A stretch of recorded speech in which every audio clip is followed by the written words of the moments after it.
Are you sick of watching life pass you by while others seem to move ahead with purpose and power? Are you sick of falling asleep with anxiety in your chest and confusion in your mind, wondering why, no matter how hard you try, success remains just out of reach? Are you sick of promising yourself tomorrow will be different, only to wake up the same? Are you sick of the excuses, sick of the doubt, sick of waiting for someone else to tell you you're ready? Good, because this moment, this night, is your turning point. From this night forward, you will not sleep like an ordinary man. You will sleep like a man who knows the truth. Your mind does not go to sleep when your body does. Your mind is active, always. Even now, as you listen, it is either shaping your destiny or sealing your defeat. There is no pause, no idle, no neutral ground. Your subconscious is always at work. The only question is, what orders are you giving it? You will not stumble into greatness by accident. You will not wake up confident, successful, and disciplined just because you wish for it. No man in history ever has. And yet most men live as if their thoughts are casual things, harmless, wandering, unimportant. But I say to you now, with all the force of experience and spiritual law, thought is power, thought is instruction, thought is the cause of every result, and thought never sleeps. When the body lies still, when the eyes close and the breath slows, your subconscious steps forward. It listens to everything you have planted during the day. And if you have planted nothing but noise, confusion, fear, or doubt, it will grow exactly that. You will become what you permit. You will rise or fall by what you have spoken in silence. So tonight we reverse that pattern. Tonight we plant on purpose. Tonight you will feed your mind like a master, not a drifter. This is not a game. This is not entertainment. This is the process by which men build empires, forge unshakable confidence, and become instruments of definite power in a world full of confusion. You are not here to be entertained. You are here to be transformed, and this transformation will not come by accident or in a single night. It will come by repetition, daily, nightly, unwavering repetition of thought, belief, and command. Just as water smooths stone through endless persistence, so too will your new thoughts carve out the man you have chosen to become. Every night you will listen. Every night you will repeat. Every night you will plant, and in the daylight you will walk taller. You will speak with clarity. You will act with direction, because your mind will no longer be an echo of fear, but a voice of authority. I will guide you through every part of the process. You will learn how to give commands to your subconscious. You will learn how to shape your identity while you sleep. You will learn how to replace fear with faith and confusion with order. You will learn to repeat the truths that build destiny. These next hours are not passive. They are not casual. They are sacred. As you lie back and absorb these teachings, your mind will absorb what your will affirms.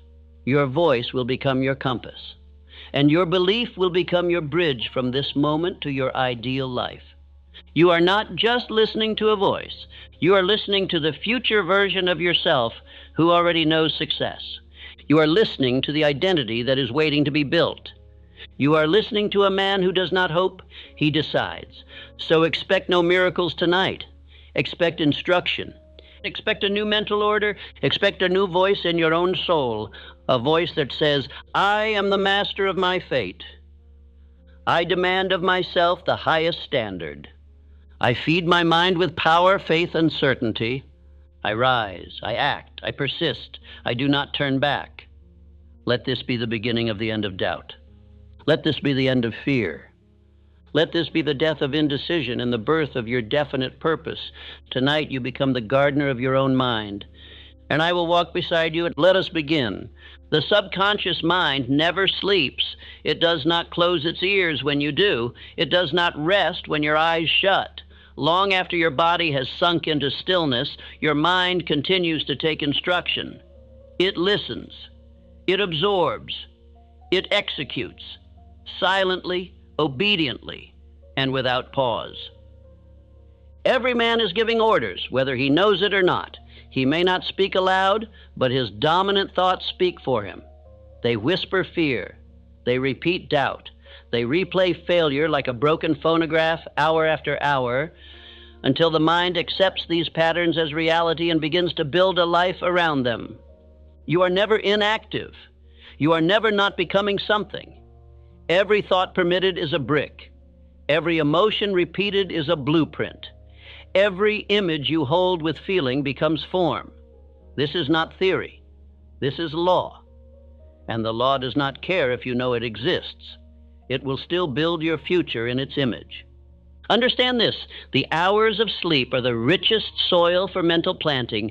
You have no resistance, no logic to block you, no environment to distract you, only suggestion, pure raw suggestion.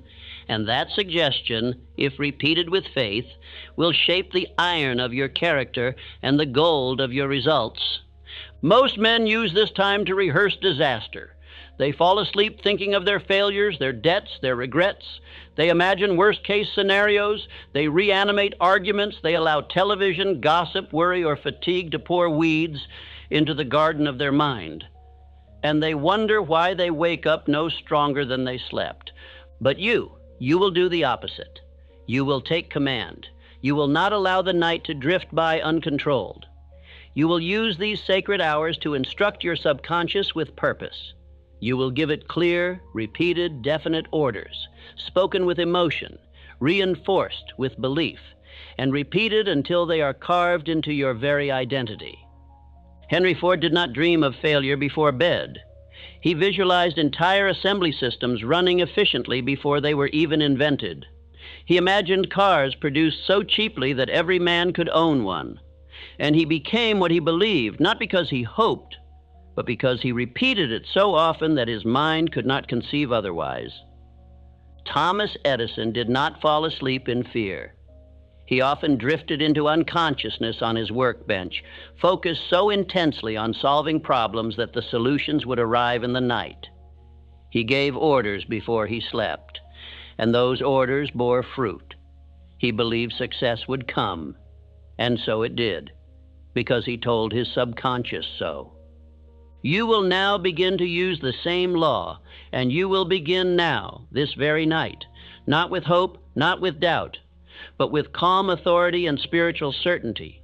Speak to your subconscious as a general addresses his troops, as a king addresses his people, as a master addresses his servant. Say to yourself, I am the type of person who directs his mind. While I sleep, my future is forming. I feed my subconscious with faith, order, and belief. My rest is sacred. My rest is instruction. Let these words echo. Let them settle. Let them become the new rhythm of your internal voice. Do not speak them casually. Speak them with feeling. Speak them as if your future depends on it, because it does.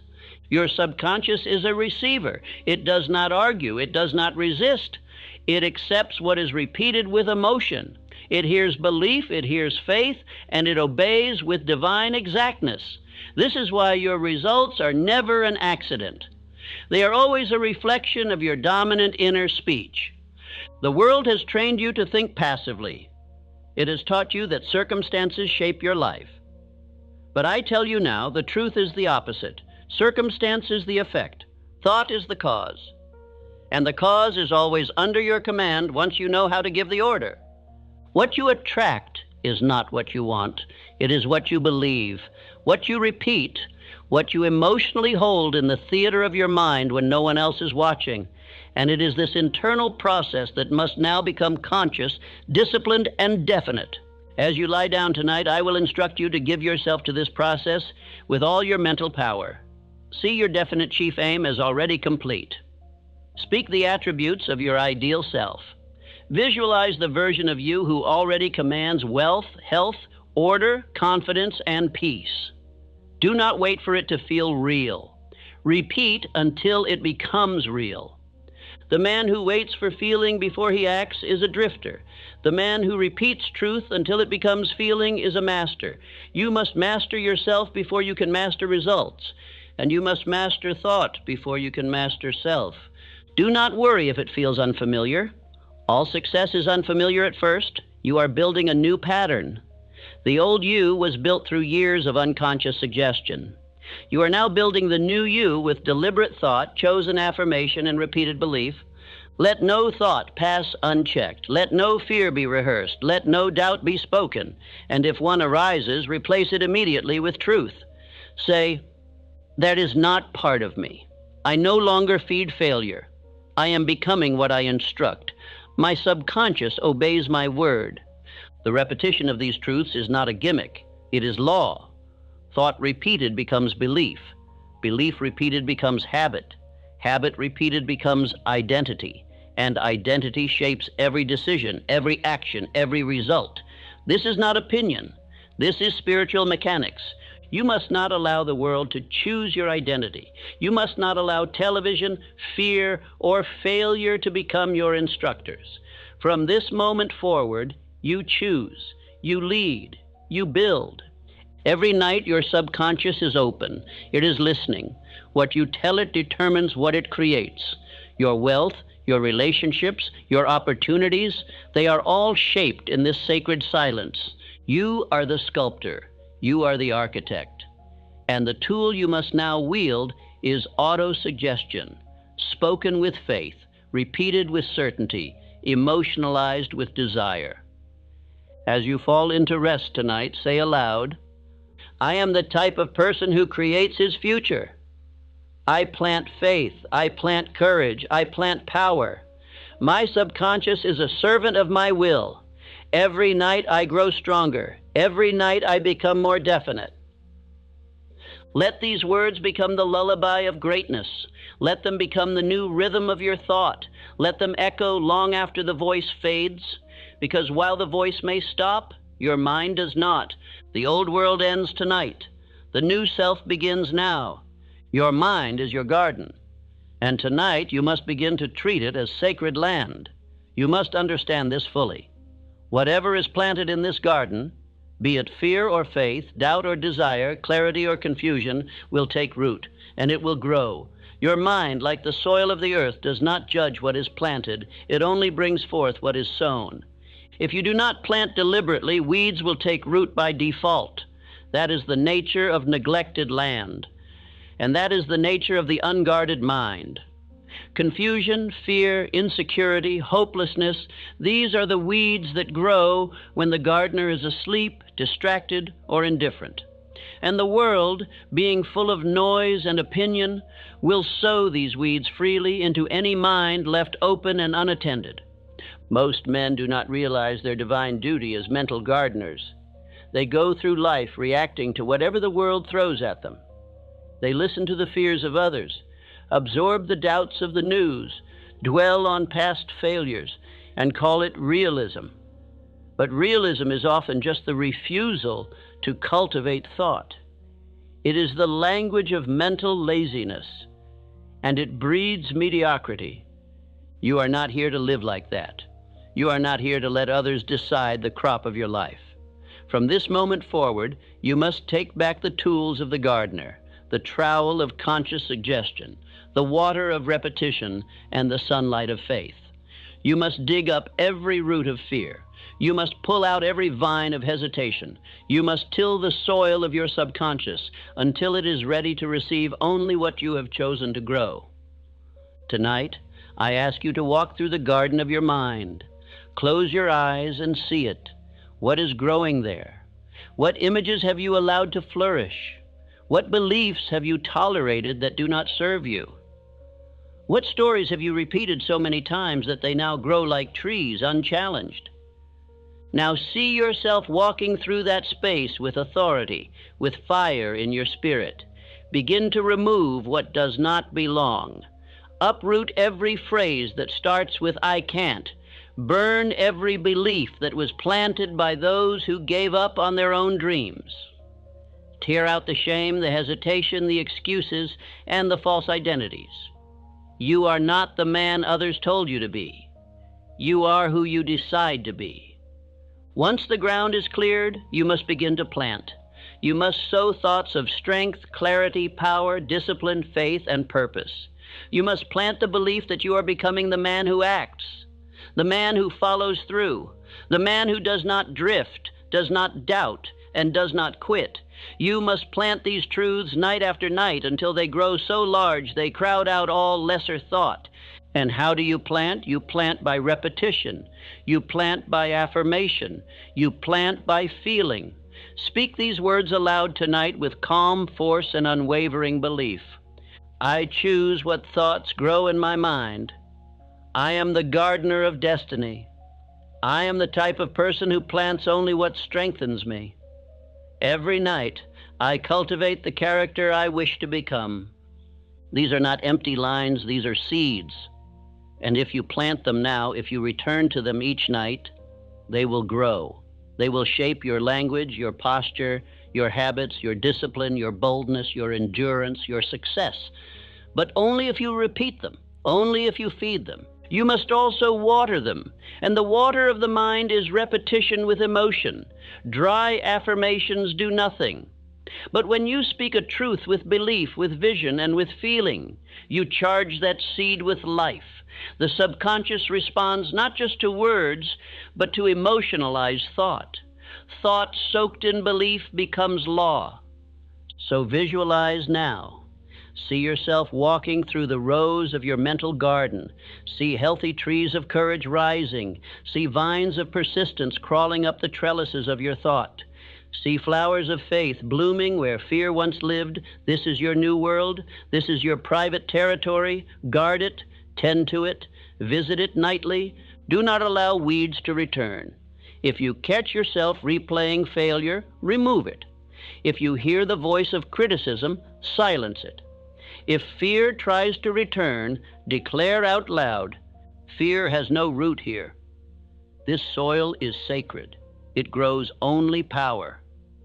I am no longer the man who tolerates weakness. Every seed I plant is worthy of harvest. This is not poetic talk. This is law. What you plant, you will harvest. And the harvest will come not by chance, but by cause. Do not expect tomorrow to look different if tonight you plant the same thoughts that built yesterday. You must become disciplined in your mental gardening. Every night must be a ritual, not a vague wishing, but a deliberate act of mental cultivation. This is your greatest work, more important than any meeting, any strategy, any opportunity, because all opportunity is filtered through your identity.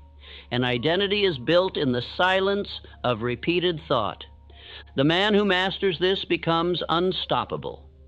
He walks into rooms with calm power. He speaks with certainty. He makes decisions swiftly.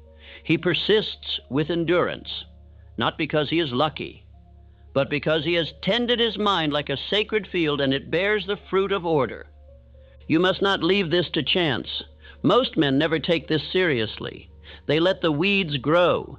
They say, it's just a thought, not knowing that thought is the first cause of everything they will ever be. Do not be like them. Be the exception. Be the man who plants greatness and waters it daily. Now repeat these words as you prepare for rest. I do not allow weeds to grow in my mind. I plant only what I intend to become. I am the type of person who prepares for greatness in silence. My harvest is inevitable because my planting is deliberate. You are not simply listening to a speech. You are reprogramming the very soil of your destiny. You are taking control of your most sacred asset, your own mind. And this power, once claimed, can never be taken, only neglected. So do not neglect it, not tonight, not ever again. All transformation begins with this tool, auto-suggestion. You must understand this word, not as a concept, but as a weapon. It is the bridge between who you are and who you intend to become. It is the only method by which you can issue instructions to your subconscious mind, and it is the single most powerful tool ever placed in the hands of man. No man rises above the suggestions he permits. No man ever created wealth, greatness, love, or certainty without first telling himself that it was possible and then repeating it until it became inevitable. Auto-suggestion is not wishful thinking. It is not fantasy. It is not the blind repetition of empty phrases. Auto-suggestion is self-command, issued with belief, repeated with persistence, backed by desire, and absorbed by the subconscious through emotion. You are always suggesting something to yourself. The only question is, are you choosing it, or are you letting the world do it for you? Most men walk through life under the control of other people's suggestions. Their teachers told them they would never be leaders. Their parents told them to play it safe. Their friends mocked their ambition. Society whispered, "Be realistic." And so, without realizing it, they accepted these ideas and made them their own. And what they accepted, they became. But you will not live by suggestion from the outside. You will live by instruction from within. You will speak words not of fear, but of faith, not of limitation, but of power. And you will repeat those words until your mind has no choice but to obey. Let me make this clear. Repetition is the key to mastery. Repetition is how the subconscious mind learns. It is how new beliefs are installed. It is how confidence is built. It is how desire becomes belief and belief becomes action. And it is how you will rewire your very identity. Henry Ford was not the smartest man in the room. He was not the wealthiest man to start, but he was the most definite. He suggested to himself, day and night, that he could build a car affordable to every man. And he repeated that belief until it shaped his reality. When others said it couldn't be done, he said, "Whether you think you can or you think you can't, you're right." That was not just a saying. That was a philosophy rooted in autosuggestion. The same was true for Andrew Carnegie. He repeated to himself that he would dominate the steel industry, and he did. He told himself he would give away more money than any man who had ever lived. And he did that too. Before any act, before any result, there was belief. And before belief, there was repeated suggestion. You must now build the same habit, but not once a week.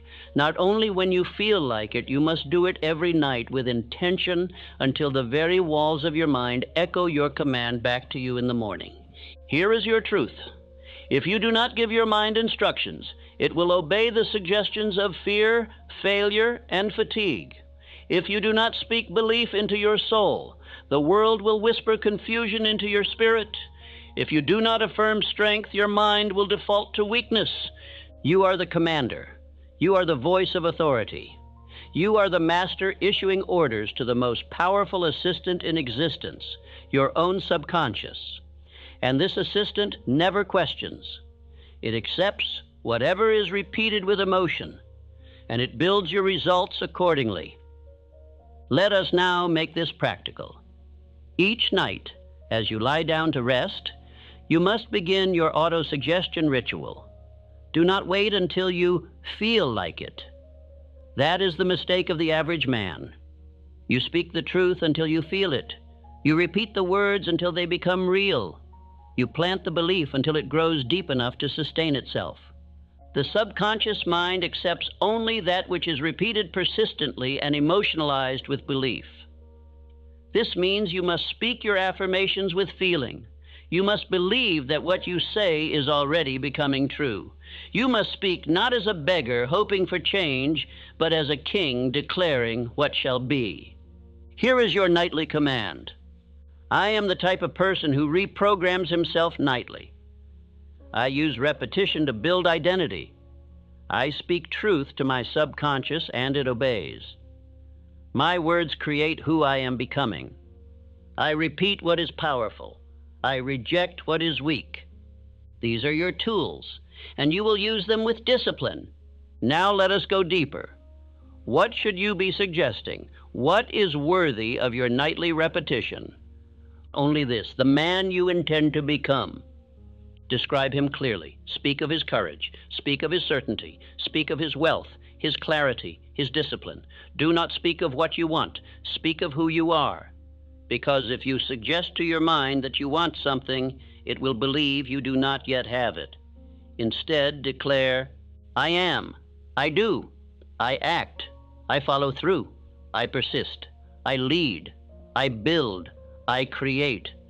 Speak in the language of identity, not desire, and repeat these declarations until your subconscious begins to form the corresponding habits, the matching attitudes, the aligned decisions, and it will, because that is its nature.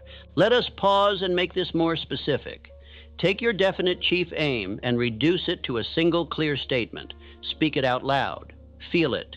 Visualize it. Repeat it. Say, I demand riches of life with definite purpose. I am building a fortune through clear action and persistent faith. I do not hope. I do not wait. I act with purpose and power. These are not dreams. These are commands. You are programming your system, and the system will respond. Every repetition plants a deeper seed.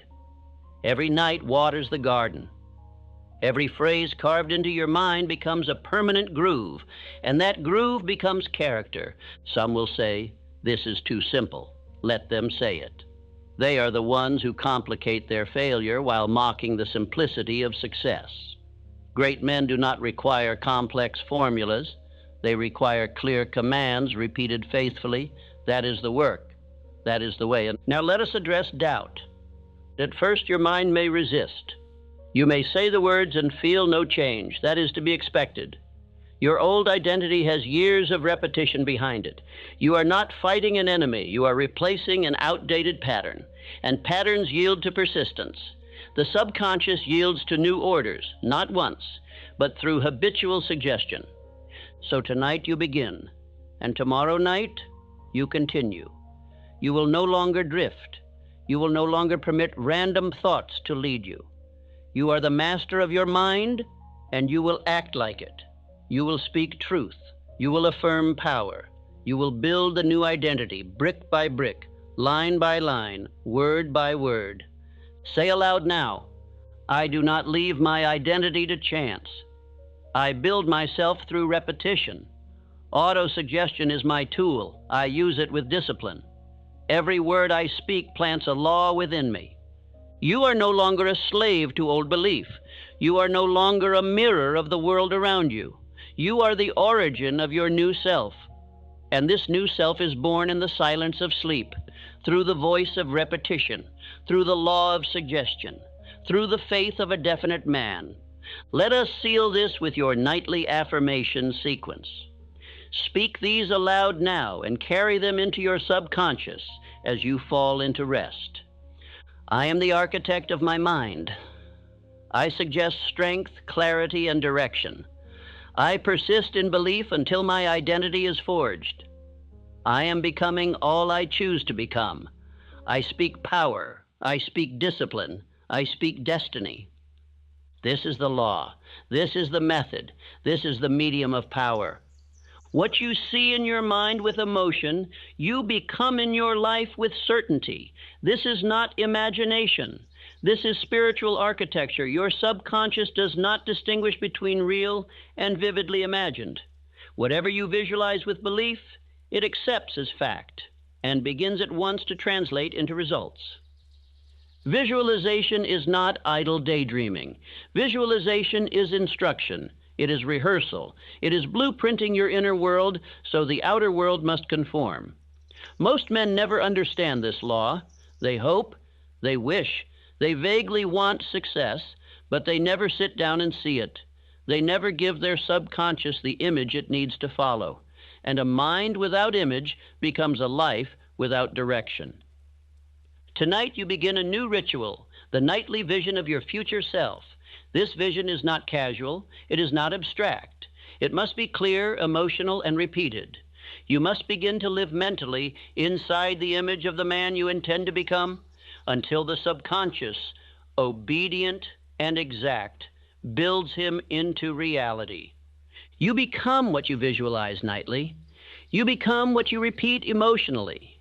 You become what you instruct your mind to see again and again, until no other image can survive. Let me explain why this works. The subconscious mind operates in pictures. When you speak affirmations, you are using words, but those words carry images, and those images carry emotion, and it is the emotion that penetrates deepest. If you visualize yourself succeeding but feel weak, the subconscious hears weakness. But if you visualize with certainty, if you feel what it is like to already be the man you choose to be, that feeling becomes law. The subconscious moves mountains to make it so. Every night before you sleep, you must build the vision.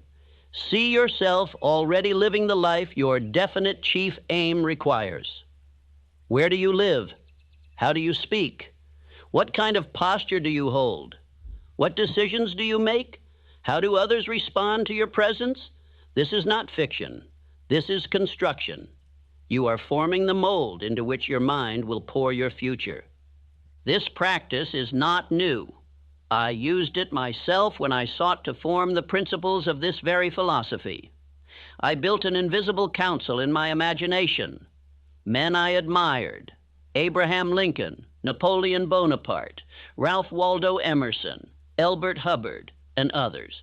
I imagined sitting with them nightly. I heard their voices. I watched them speak. I asked them questions. And over time, the qualities they embodied began to take root in me. That is not magic. That is visualization, practiced with faith. And it works because the subconscious makes no distinction between real mentorship and imagined instruction, so long as the feeling is strong and the repetition is daily.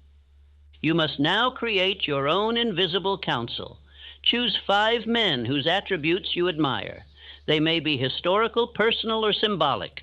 Choose one for courage, one for clarity, one for vision, one for calm, one for wealth. Give them names. See them seated at your table. Imagine their faces. Hear their voices. And every night before rest, enter the chamber of your own mind and sit among them. Let them advise you. Let them affirm you. Let their strength become your standard. This practice will feel unusual at first. That is because you have never been taught to use your imagination as a tool of discipline. Most use it for worry, for fantasy, for regret.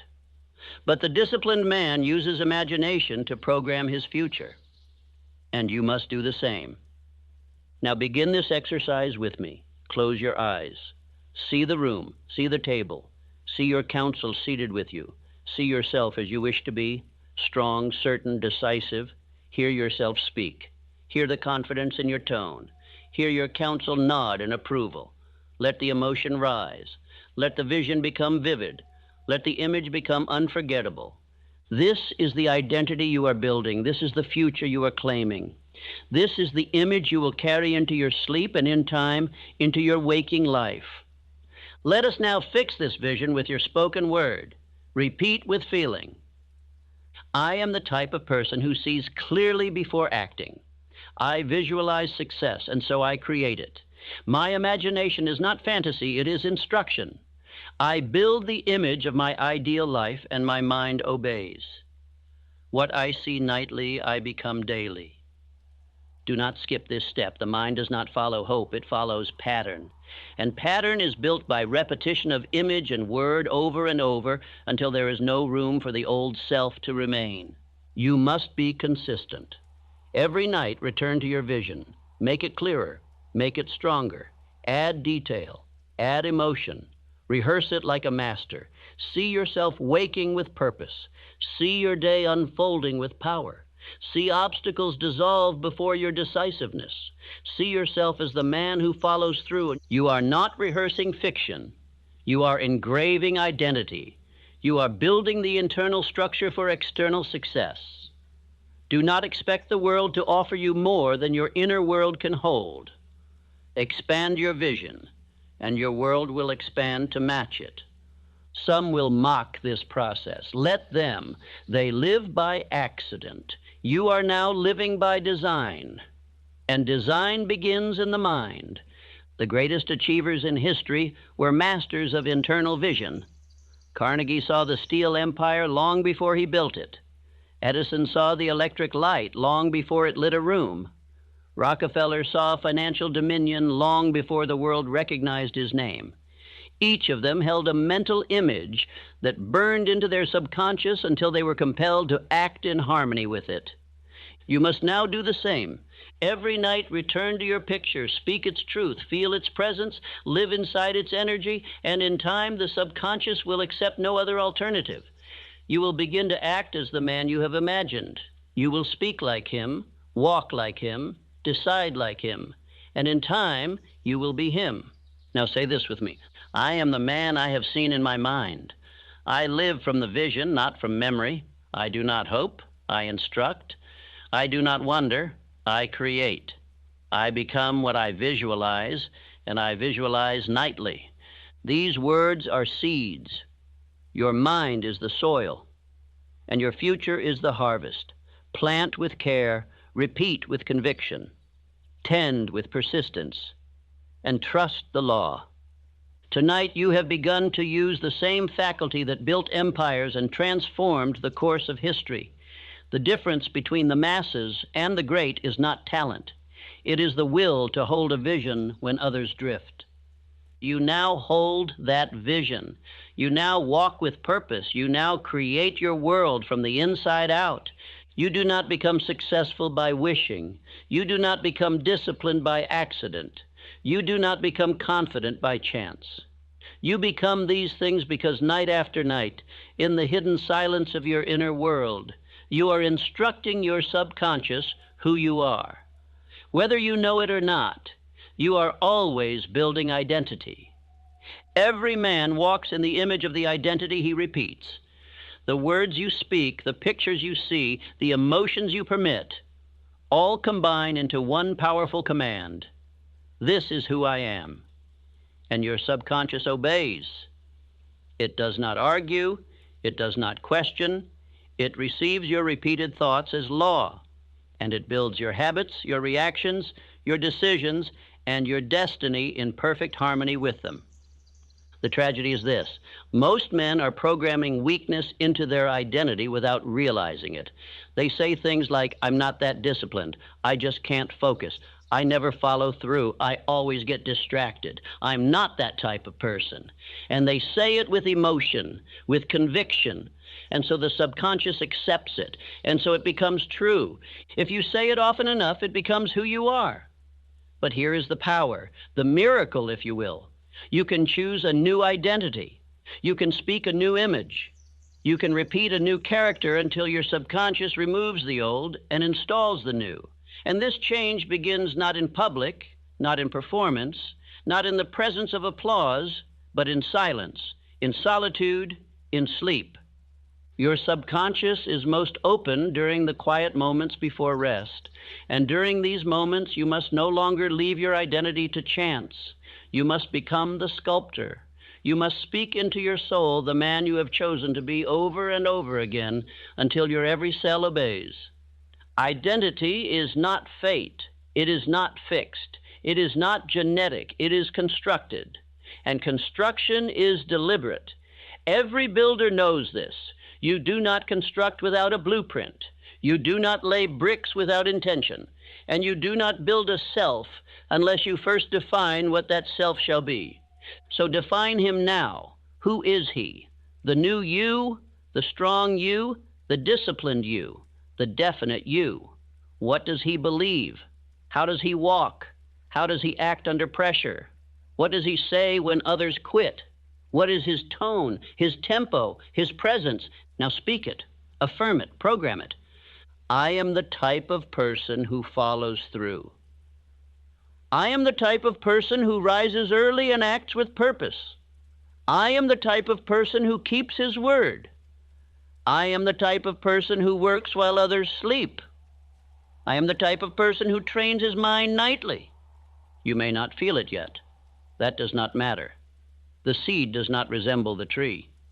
But if planted, watered, and shielded, it will grow. And identity works the same. The first time you say these words, they are only sound. But the 100th time, they are law. Let me make this even more real.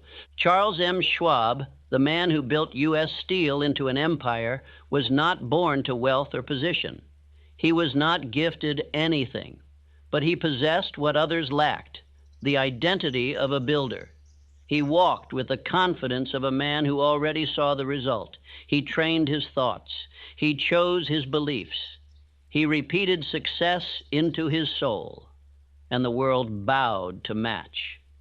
You will do the same, but not with arrogance, with certainty, with the calm of a man who has repeated his identity until he cannot be anything else. Each night as you lie down, speak the man into existence. Say it aloud, I am the architect of my identity. I program myself with every word I speak. I am becoming the man I was born to be. I do not drift. I do not break. I do not doubt. Repeat this every night. Make it a law. Let your sleep become sacred ground. Let every word be a brick. Let every affirmation be a beam of steel. Let every breath carry the rhythm of transformation. Some will say, but I've always been this way. That is the lie. That is the voice of the past. And your past holds no power unless you feed it. The truth is this. You are becoming what you repeat. And tonight you begin repeating strength. Let's take it further. Construct a new internal title. Not your name, not your job, your identity. Say, I am the man who finishes what he starts. I am the man who acts when others hesitate. I am the man who lives with discipline and moves with power. I am the man who becomes more definite every night.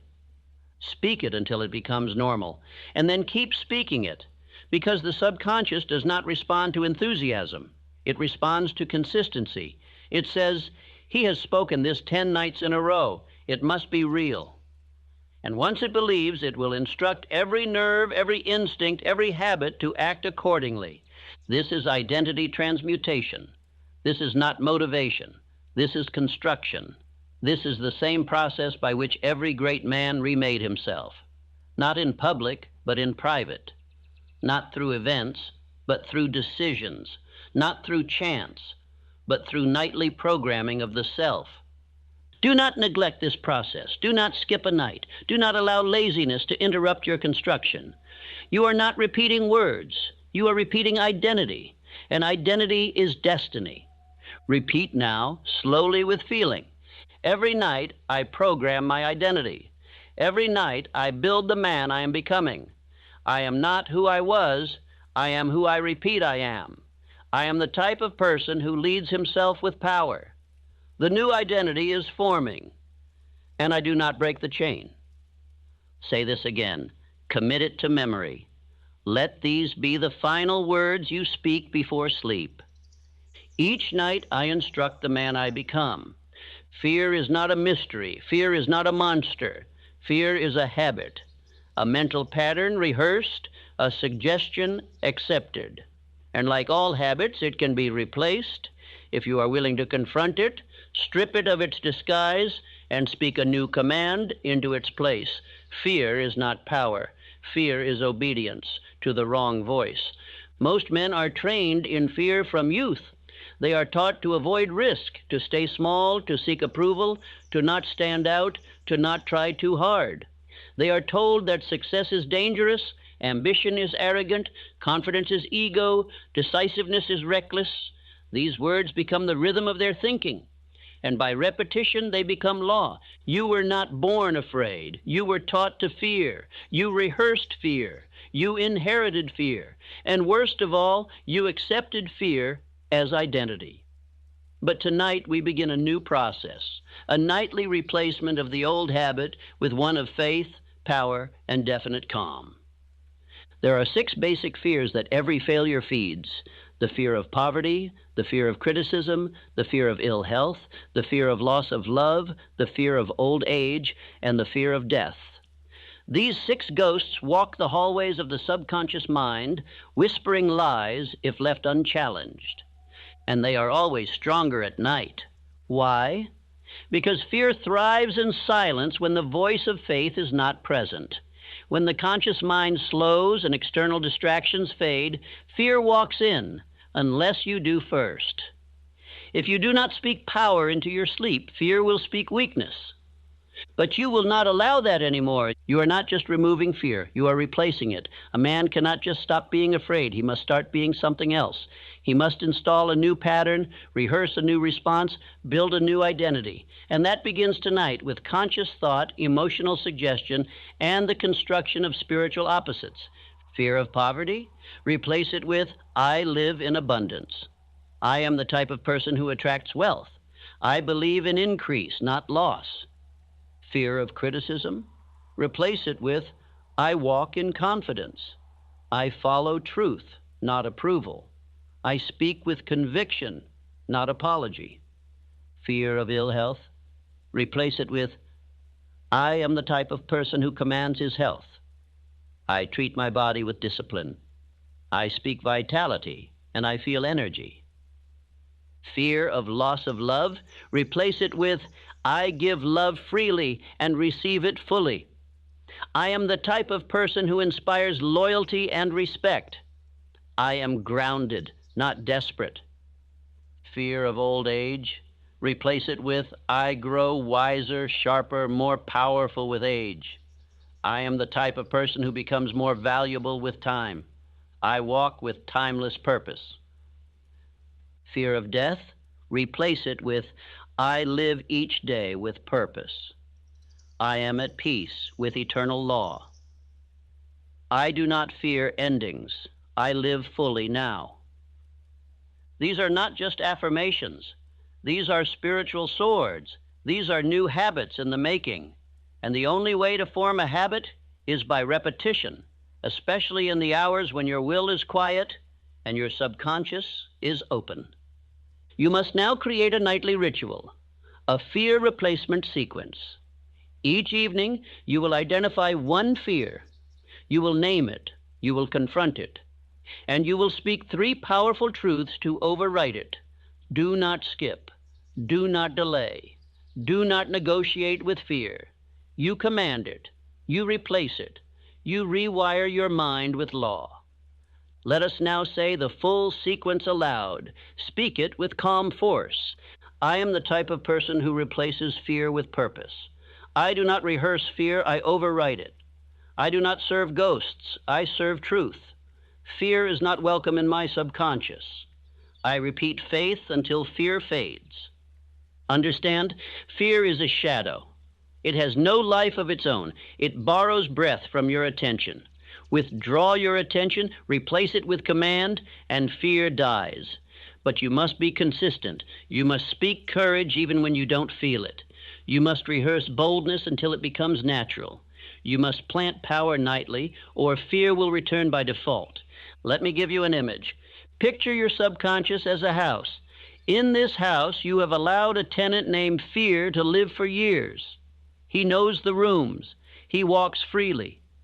But now you have decided to evict him, and you've brought in a new tenant, Faith. Faith is stronger, but fear is familiar. Fear does not leave politely. He will knock. He will plead. He will try to enter again through old thoughts. Do not let him back in. Lock the doors of your mind with new language. Install the alarm system of repeated affirmations. Stand at the threshold each night and say, only faith lives here now. And in time, fear will forget your name. You are not weak. You are not broken. You are not a victim of your thoughts. You are the builder. You are the gardener. You are the commander. And you are now installing a new mental operating system, one where fear is replaced with spiritual certainty. Even Abraham Lincoln, one of the strongest minds in history, faced fear. He lost children. He faced public hatred. He suffered depression. And yet he led a nation through war, guided by faith in a principle larger than himself, not because he felt no fear, but because he refused to let fear be final. So must you. Now repeat with me, slowly, calmly, with power. Fear is no longer my pattern. I am the type of person who acts despite emotion. I rehearse certainty and I move with calm. I sleep in peace because my mind is in order. I do not run from fear. I replace it with truth. Let this be your last instruction tonight. Let no fear enter your sleep. Let no ghost walk your garden. Let no weakness be given space. Tonight, your subconscious is being trained. Tonight, you plant the habit of fearlessness, and soon that habit will become your identity. Every oak began as an acorn. Every mansion began as a sketch. Every fortune began as a thought. And so must your future. Thought is the first cause. Thought is the spiritual seed from which all material results grow. What you now experience in your outer life is nothing more than the harvest of thoughts you once planted, knowingly or unknowingly. You must understand this deeply. Your mind is a spiritual field. You are planting something into it every day. The only question is what? Are you planting order or disorder, strength or weakness, faith or fear? Most men are careless with thought. They allow anything to grow, and so they are shocked by the weeds that rise. But there is no mystery here. There is only law. You cannot plant defeat and harvest victory. You cannot plant passivity and reap confidence. You cannot plant confusion and expect clarity. The law of mental agriculture is strict, exact, and unforgiving to those who neglect it. But it is generous beyond measure to the man who obeys it. Let us go back to the root. All achievement begins in the mind. Before Rockefeller ever held his first dollar, he had planted the image of vast wealth. As a poor child, he imagined money moving in waves toward him. He told himself even then that he would control industries. He rehearsed the power of generosity. And when the world gave him nothing, he gave himself a fortune, first in thought, then in form. That is how it works. The outer must mirror the inner. It has no choice. Your reality is nothing more than the organized reflection of your repeated beliefs. This is why I tell you, guard your thoughts like treasure. If thought is the seed, then your attention is the hand that plants. Your repetition is the water. Your emotion is the sun. And your subconscious is the soil. Let us be clear. This is spiritual science, not guesswork, not superstition. Every man who built greatness obeyed this law, whether he knew its name or not. And now you know it, and you must obey it. Start now. Become a man who plants deliberately, who thinks intentionally, who speaks as one sowing his future. Eliminate the language of failure. Remove every phrase that begins with I can't, I hope, or maybe someday. These are seeds of weakness. These are weeds in disguise. Do not let them touch your garden. Replace them. Replant. Speak what you choose to harvest, and speak it often. Say now, I am the type of person who chooses his thoughts. I plant faith, persistence, and clarity. I no longer plant fear. I uproot it. My thoughts are seeds of strength. I expect a great harvest because I have planted great belief. Each night before sleep, review the field of your mind. What thoughts have you allowed today? What images have you rehearsed? What emotions have you encouraged? If you do not like the answers, do not panic. Simply replant. The beauty of thought is that it obeys instantly. The moment you choose a new one and repeat it, the soil receives it. The moment you speak belief, the old weed begins to wither. The moment you affirm a new truth, the process begins, but you must persist. The farmer does not plant once and expect fruit tomorrow. He waters, he returns, he protects. So must you. Speak your affirmations nightly. Visualize the harvest. Repeat the truth. Do not waver. The fruit will come. Let us speak more truths now. Let us plant power. I am the type of person who speaks only what I wish to become.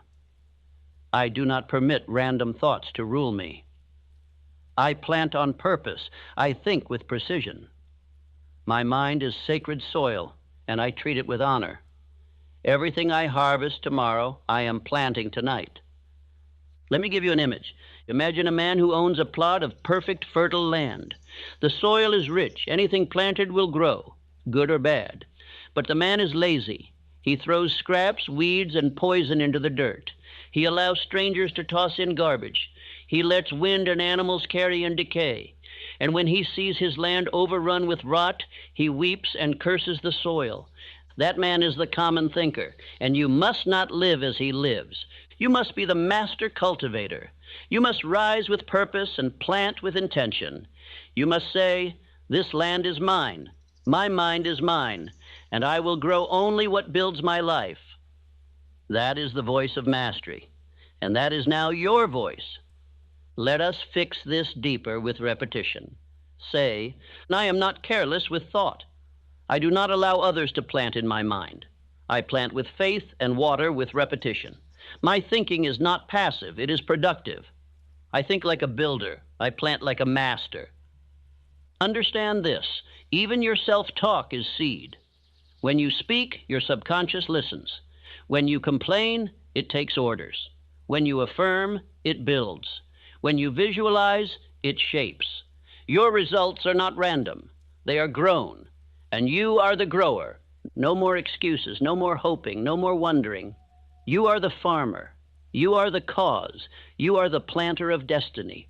And every night, your field lies open. And now, you will plant like a king. Indecision is the slow death of all dreams. It is the silent killer of destiny. It is the cause of broken potential, abandoned plans, and men who live beneath their power. Nothing destroys ambition faster than hesitation, and nothing restores power faster than a single bold decision followed by consistent action. You must train yourself to become a man who decides, who moves, who does not pause and circle the same thought for weeks, months, years. A man who decides builds momentum. A man who delays surrenders his will, and no man can command his subconscious while doubting himself. Decision is not a moment. It is a habit. It is the muscle of the mind. And like all muscles, it grows through use. Each night, as you prepare for rest, you must practice decisiveness in thought. You must say to your subconscious, "This is what I want. This is who I am. This is what I will do." No more vague intentions. No more emotional flip-flopping. No more pretending you need more time. Time is not your answer. Decision is. You do not need more certainty. You need more commitment. And that begins now in silence with a firm mental command. Andrew Carnegie once said to me, "There is one thing that separates the great from the average. It is their ability to make a decision and stand by it." He demanded that I choose between hesitation and definiteness. He said, "Decide now, not tomorrow. Decide fully, not weakly." And from that moment, my life changed. Let me give you this truth. Every night that you go to bed undecided, your subconscious receives the instruction to remain confused. You wake up scattered. You delay again. You lose momentum. But if before sleep you say, "I am the man who moves with clarity," your subconscious accepts the order, and you begin to act in harmony with it. So tonight we install this habit, not someday. Now let us begin with your chief aim. Decide, choose, declare. If you cannot yet act on it fully, speak it anyway, because the decision comes before the evidence. The mind responds to repetition of belief, not delay for proof. Say, "I have made my decision. I do not revisit doubt. I am the type of person who decides swiftly and stands firm. Each decision I make increases my power." This is not theory. This is spiritual law. The subconscious mind must be told what to believe. It will follow the strongest, most repeated command. And decision is the language of power. Repetition is the mechanism of belief. Emotion is the fuel. And together they form a permanent habit. You must speak decisiveness into your spirit every night, even in small matters. Choose how you will begin tomorrow. Choose what thoughts you will permit. Choose what emotions you will reject. Do not leave these to chance. Practice decision in the dark so you move with power in the light. The man who cannot decide lives in mental paralysis. He overthinks. He rewrites the plan. He hesitates when boldness is required. And in that state, the subconscious receives only confusion. No clarity, no instruction, no power. And so it does nothing. Or worse, it follows the world. But the man who decides, he becomes dangerous. He wakes with purpose. He speaks with conviction. He walks into the day already knowing how he will move, and he wins. Not because he always gets it right, but because he always moves forward. That is the key. Movement, action, progress. You do not need perfect plans. You need definite action. And if you act from decision, even your errors will become fuel for greatness. Let us install this pattern now. Say with me, I am the type of person who finishes what he starts. I am the type of person who does not delay. I am the type of person who decides without apology. I am the type of person who commits and persists. Repetition forms habit. Habit forms identity. Identity forms destiny. And the identity of a decision maker is formed by nightly affirmations and visualized follow-through. Tonight, visualize yourself making a difficult decision. Feel the pressure. Hear the voices of doubt. Now watch yourself choose anyway. You do not flinch, you do not wait, you act, you commit, you speak, you move, you lead. Now see the result. Watch how everything begins to respond. Your world changes because your energy has changed. Your posture is firmer. Your voice is clearer. Your actions are faster. Why? Because the man who decides becomes magnetic. Indecision repels opportunity. Decision attracts it. The man who cannot choose sends a signal of weakness. But the man who commits, he emits strength. And the world answers with alignment. Let us anchor this deeper. Say aloud, indecision is not welcome in my life. I do not rehearse options. I act on what I choose. Every night I reinforce my commitment to purpose. My decisions shape my character, and my character shapes my fate. Do not underestimate this. Each small act of decisiveness becomes a brick in the structure of mental dominance, and each hesitation becomes a crack. You are not fragile. You are not confused. You are not a man who second-guesses himself into failure. You are a builder, a decider, a leader, a man of mental certainty. From this night forward, you will no longer drift. You will no longer say, I don't know. You will speak clearly. You will act with urgency. You will think in a straight line. And you will be a man others follow, not because of luck, but because of decision. Now repeat. I decide, I act, I move. I am not confused, I am clear. I am not hesitant, I am bold. I do not delay, I execute. Desire is the spark. Decision is the ignition. But persistence is the fire that cannot be put out. Without persistence, all dreams remain invisible. All plans remain on paper. All potential remains locked in the mind of a man who could but never did. Persistence is not emotion. Persistence is not motivation. Persistence is the daily return to your purpose when no one claps, no one cheers, and no visible result rewards you. It is the unseen work that turns the imagined into the inevitable. It is the force that tells your subconscious, this is not a wish, this is law. Understand this, you will be tested. Delay will come, resistance will whisper, disappointment will knock, fatigue will try to soften your fire, but none of these things can break the man who has trained his subconscious to persist. Because his power does not come from circumstances. It comes from decision, and he has repeated that decision so many nights in a row that it is now who he is. You must become that man. Edison failed over 10,000 times. He did not call it failure, he called it instruction. He said, I have not failed. I have just found 10,000 ways that will not work. That is persistence, that is identity. That is a man who trained his mind through repetition to expect the invisible to become real. Ford was mocked, Carnegie was doubted, Lincoln was defeated time and again, but they returned to the vision. They returned to the plan. They returned to the work, not because it was easy, because it was non-negotiable. And that is how you must train your mind, to return, to repeat, to replant, to keep pressing when nothing moves, because persistence rewires the subconscious. Each act tells your inner world, this is real. And once the subconscious accepts that, your entire being begins to operate in harmony with your aim. Tonight you must repeat to yourself, not softly, but with strength, I am the type of person who persists until he succeeds.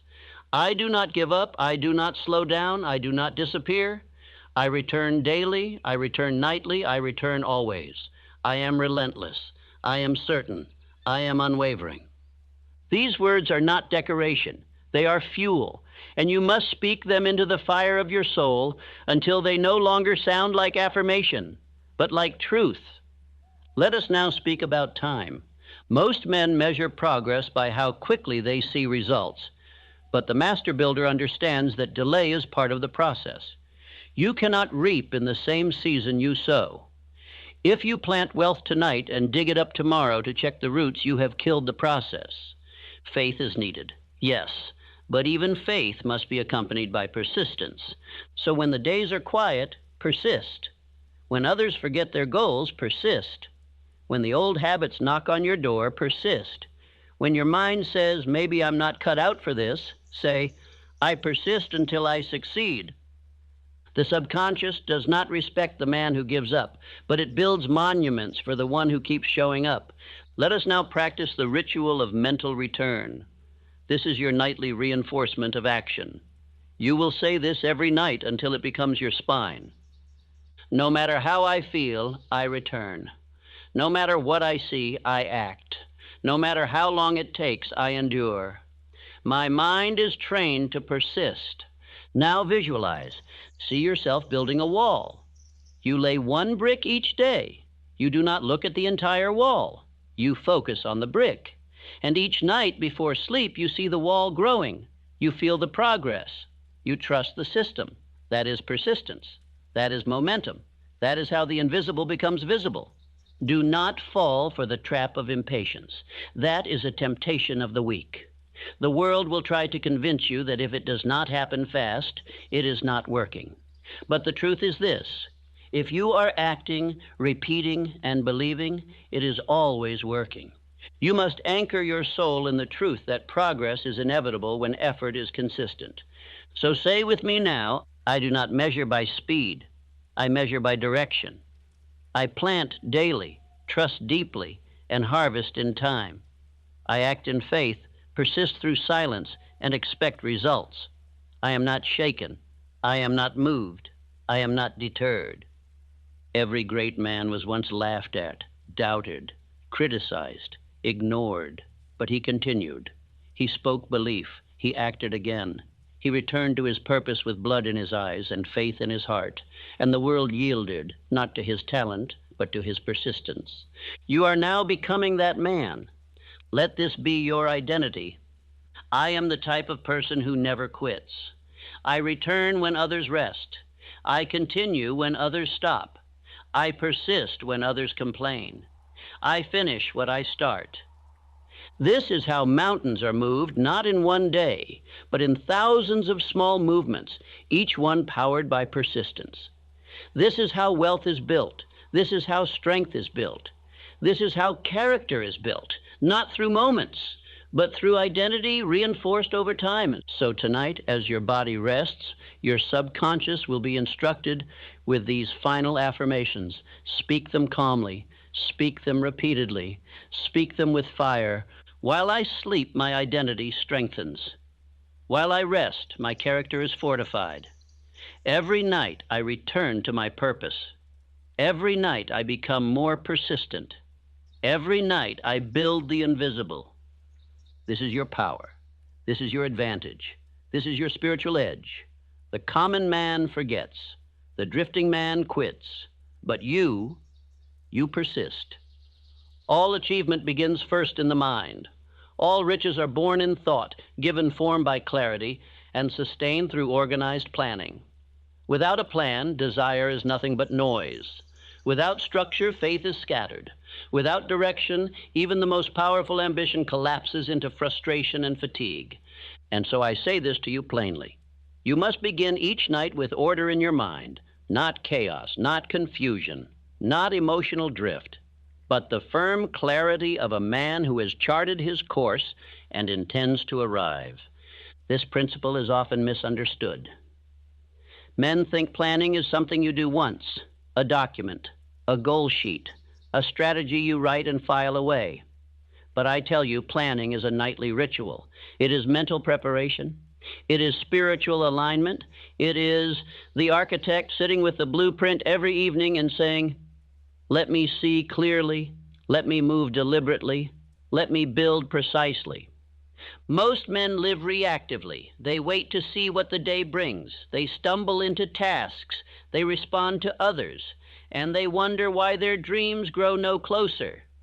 But the man of success plants his actions the night before. He visualizes his day. He sees it unfold. He orders it. And in the morning, he executes what was already rehearsed. You must now become that man. You must end each day not with random thought, but with mental architecture. You must ask, what is my priority? What is the next action toward my definite chief aim? What must be done? What must be removed? What must be scheduled?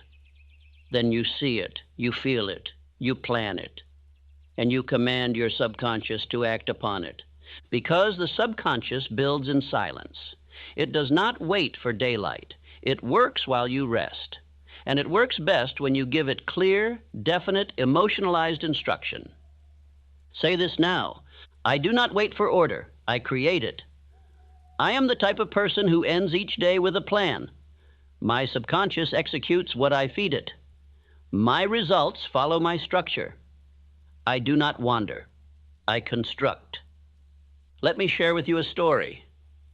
William Wrigley, Jr., the chewing gum magnate, did not begin with brilliance. He began with focus. While others scattered their efforts across many ventures, he chose one idea: make gum. Sell it better than anyone. And he created a simple, organized plan to market it persistently, everywhere, always. The world mocked it. They said, it's just gum. But he said, it's my purpose. And he planned with such consistency, night after night, campaign after campaign, that the world had no choice but to respond. That is what organized planning does. It forces the invisible to take shape. It turns vague ambition into specific direction. It tells the subconscious, here is the path. Now make all thoughts, instincts, decisions, and habits serve this direction. And it will. You must now create this process for yourself. Each night before sleep, review your goal. Speak your chief aim. Then decide your next 3 steps. Not vague intentions, clear actions. Write them if needed. Visualize them being done. See the day ahead moving in perfect alignment with your aim. Then affirm, I act with precision. My thoughts move in straight lines. Each step I plan, I complete. Each plan I repeat becomes identity. This is not just about scheduling. This is about identity construction. The man who plans nightly begins to see himself differently. He no longer drifts. He no longer delays. He moves with calm certainty because his days are already decided before they begin. Your subconscious loves direction. It thrives under instruction, but it shuts down under chaos. If you do not plan, your mind will fill the space with emotion. It will default to fear, laziness, confusion, or distraction. But when you give it structure, you give it power. Now let us take this further. I ask you to begin each day in your mind the night before. Do not wait until morning. The morning should be execution. The night should be instruction. Each evening say, tomorrow I will rise at this time. I will act on these priorities. I will not respond, I will lead. I will not forget, I have already decided. Then see it. See yourself rising strong. See yourself completing your tasks. See your actions aligned with your vision. Rehearse the victory until it feels familiar. Then sleep. Your subconscious will take over. It will spend the night preparing your mind, strengthening your will, sharpening your intent. This is how leaders think. This is how winners act. Not with emotion, but with design. Not with stress, but with order. And that order is built night after night until it becomes the atmosphere of your identity. Let us now speak this truth together. I organize before I act. I visualize before I perform. I plan with certainty. I execute with calm. I do not wait for motivation. I build structure. You must now treat planning as sacred. 5 minutes of nightly thought can remove 5 hours of daytime confusion.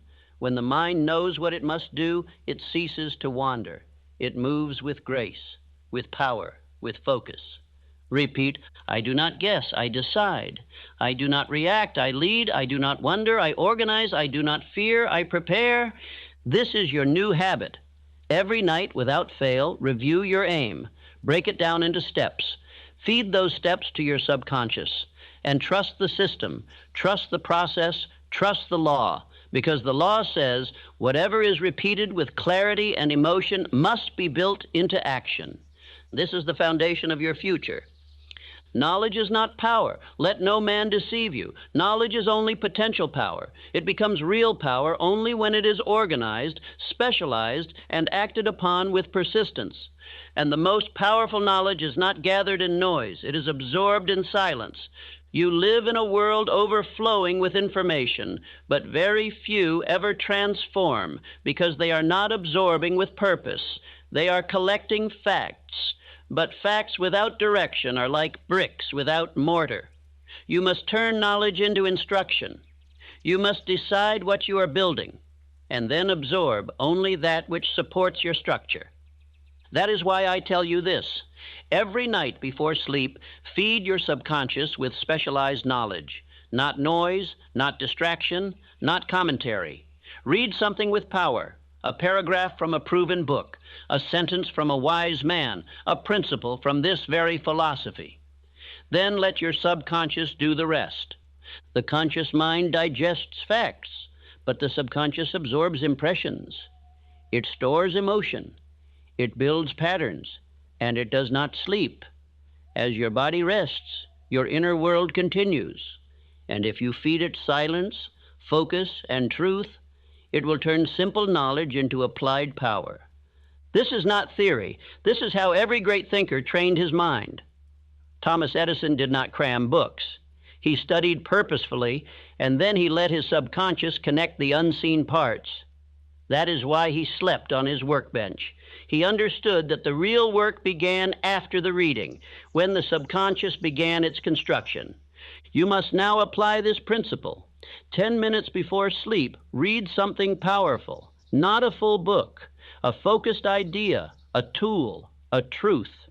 Then close the book and meditate on the idea. Reflect on how you can use it. Speak it aloud. Let it echo. Then fall into sleep.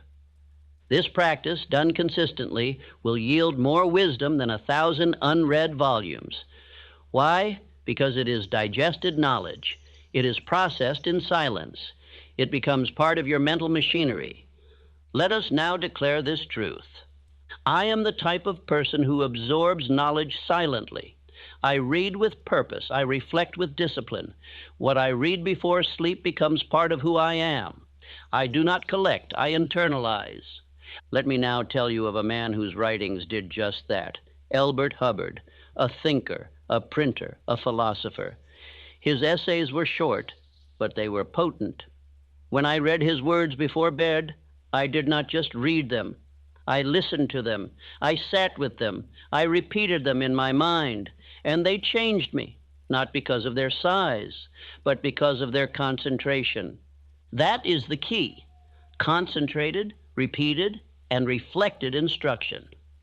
You must now choose what wisdom is worthy of shaping you. Do not flood your mind with endless noise. Choose one page, one idea. Read it. Then sit with it. Then sleep. And the subconscious will transform it from theory into power. Say aloud, I am not entertained. I am instructed. I am not distracted. I am built. I read with discipline. I absorb with silence. My subconscious learns while I rest. Each night before you lay down, ask, what truth shall I build into my foundation tonight? And once you've chosen it, make it personal. Turn it into an affirmation, a command, a mantra. Say it again and again, with emotion, with belief, with intent, then fall into sleep. Let the silence carry it deep. Let the stillness embed it. Let the subconscious receive its orders. And do this again and again and again, until knowledge is no longer external, it is internal. It is part of your operating system, it is automatic, it is identity. This is how wisdom becomes character. Let me give you a ritual. Read one page of truth, reflect silently for 3 minutes, speak one line aloud 5 times, sleep with faith that it is taking root. This simple process, repeated for 30 nights, will outproduce years of scattered learning, because depth beats width, precision beats quantity, and repetition builds structure. Say this now. I do not read for memory, I read for transformation. I do not consume, I apply. I do not race, I absorb. I am the type of person who builds himself nightly. Knowledge must be chosen, focused, lived, and absorbed not in public noise, but in private silence. You are now a man of silent instruction, and the world will never see it coming until the results become undeniable. What you focus on expands. What you give your attention to becomes your experience. Your thoughts are not passive, they are magnetic. And the man who learns to control his attention becomes a force the world cannot ignore. Controlled attention is spiritual magnetism. It draws ideas, people, and opportunities into alignment with the image you hold in your mind. The majority of men suffer from mental drift. Their minds wander like leaves in the wind, caught by every noise, every fear, every flashing desire. They change their aim weakly. They start and stop. They hope without holding focus, and they are shocked when nothing ever materializes. But this law is absolute. A drifting mind cannot attract a definite result. Your subconscious does not respond to chaos. It responds to concentration, to repetition, to clarity sustained over time. You must now train your inner world to hold one thought, one image, one aim, until it becomes magnetic. The man who focuses his mind becomes dangerous. Why? Because all the powers of the subconscious begin to arrange themselves around that thought. The imagination begins to supply ideas. The emotions begin to charge that idea with intensity. The actions begin to support it without hesitation. All parts of the self begin to obey one clear mental image. That is the secret to greatness. Andrew Carnegie had one thought: to dominate the steel industry. Every hour of his day, every decision, every conversation was filtered through that aim. His attention was not scattered. It was organized. It was deliberate. And it made him a magnet for men, money, and opportunity. You must now do the same. Each night before sleep, you will take one thought, one image, one goal, and you will hold it in your mind for 10 full minutes. This is not imagination. This is training. You are telling your subconscious, this is what we build now. No distraction, no delay. Let us now begin that process. Close your eyes. Breathe deeply. Think only one thought. Choose your definite chief aim. See it clearly. Speak it mentally with each breath. Let your attention hold still. No wandering, no adding, no changing, just one thought. Feel the power of sustained attention. This is your new mental posture, and now speak. I am the type of person who holds a single thought. I am the type of person who sustains attention without breaking. I do not drift, I concentrate. I do not scatter, I attract. My mind is magnetic because it is focused. You must do this every night, because attention, like muscle, grows through resistance. The first night, your mind will wander. You will want to shift, to think of other things. Do not. Return. Refocus. Begin again. And each night, you will get stronger. Each night, the image will get clearer. Each night, the magnetic force will intensify. Let me give you a truth. All success is built on prolonged, focused thought. It is not built on variety. It is not built on trying everything. It is built on holding one image until it becomes more real than the world around you. That is the inner work. That is the discipline. And that is the path few will walk. Now let us engrave this habit with repetition. Say, My attention builds my future. I think with precision. I live with purpose. I hold my goal in mind until it becomes fact. I am not distracted. I am devoted. You must now become a man of stillness and power, not frantic, not reactive, not mentally chaotic, but ordered, focused, calm, intentional. Because the man who holds his attention steady becomes a lighthouse in a storm, while others are tossed by waves. Here is your nightly ritual. Choose one thought, your chief aim. Close your eyes. Breathe slowly. Repeat the thought silently with emotion. Visualize its details.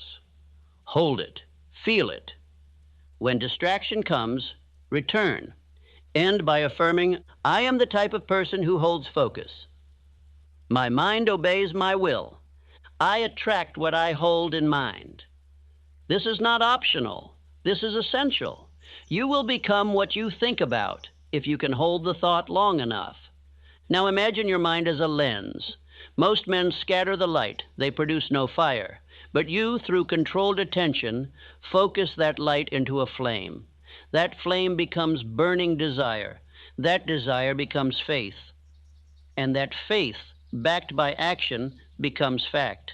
That is the order. That is the law. And it all begins with controlled attention.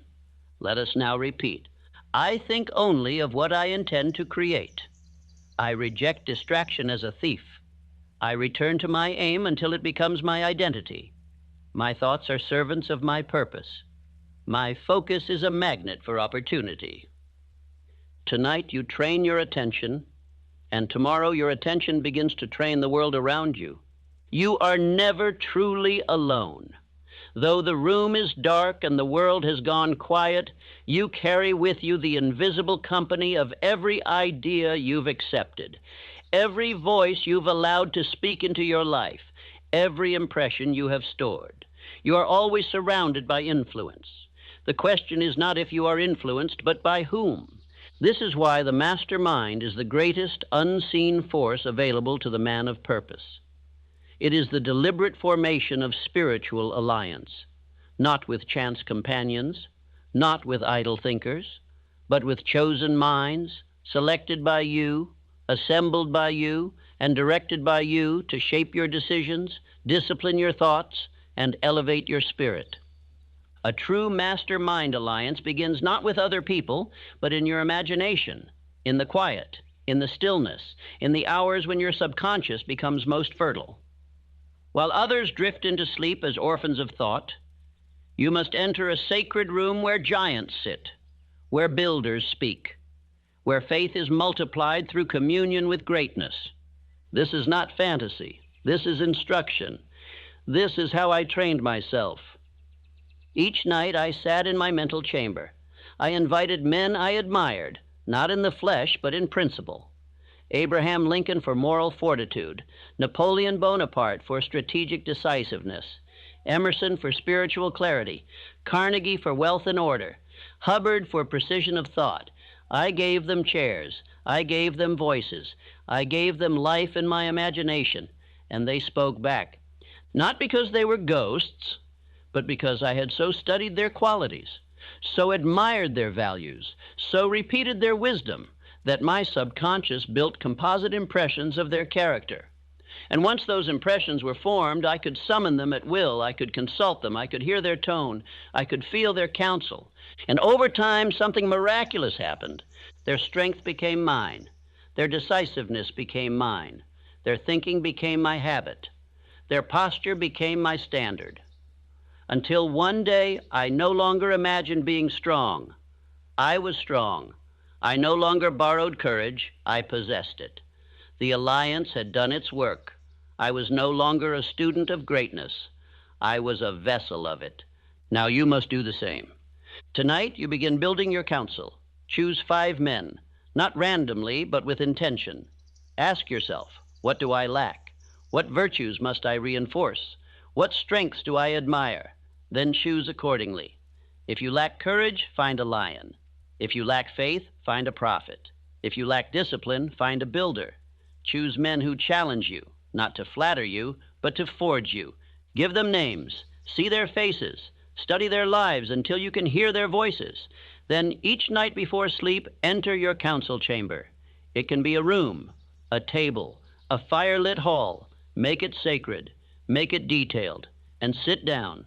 Ask questions, present dilemmas, speak your plans, then listen. And they will answer, not with fantasy, but with mental alignment. For your subconscious has now stored their patterns. It has internalized their behavior. It knows what Lincoln would say, what Carnegie would do, what Ford would build, and their words will arise from you, but not of you. That is the mystery of the mastermind. Say this now: I am the type of person who chooses his influences. I walk with the great in my mind. I seek instruction from proven minds. I sit among giants while the world sleeps. You will be tempted to skip this practice, to say it's just imagination. But imagination, when used with definite purpose, is not escape. It is design. It is how you construct new patterns of identity. It is how you reprogram your reactions. It is how you break free from mental isolation and walk in the company of greatness. Your mastermind is not limited to the dead. It can include mentors you've known, writers who stirred you, even ideal versions of yourself. Build it with care. Expand it over time. Replace voices when they've done their work. Add new ones as your needs evolve. But always return. Always sit. Always listen. Let us now build this into your nightly ritual. Before sleep, enter your mental chamber. See your 5 chosen minds seated. Speak your plans aloud.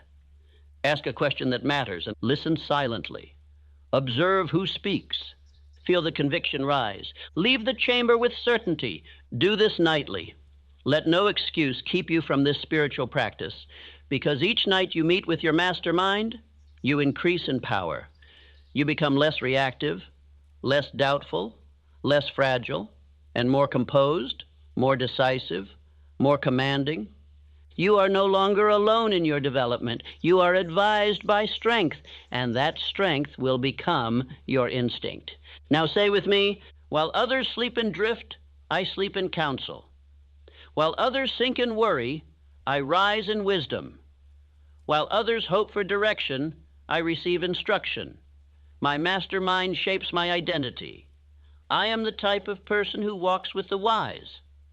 You are now a man of spiritual companionship, a man of mental alliance, a man who understands that who you surround yourself with, even in thought, shapes who you become. The weak wait for mentors to appear. The strong build them within. Let us anchor this deeper. Visualize yourself tomorrow, walking into a decision, and your mastermind walks with you. You remember Carnegie's firmness. You feel Lincoln's quiet resolve. You recall Emerson's detachment from praise and criticism. Their presence changes your posture, your tone, your words. Why? Because they live in you now. You have absorbed their character. You have rehearsed their responses. And your subconscious, receiving no protest, makes it so. Now repeat.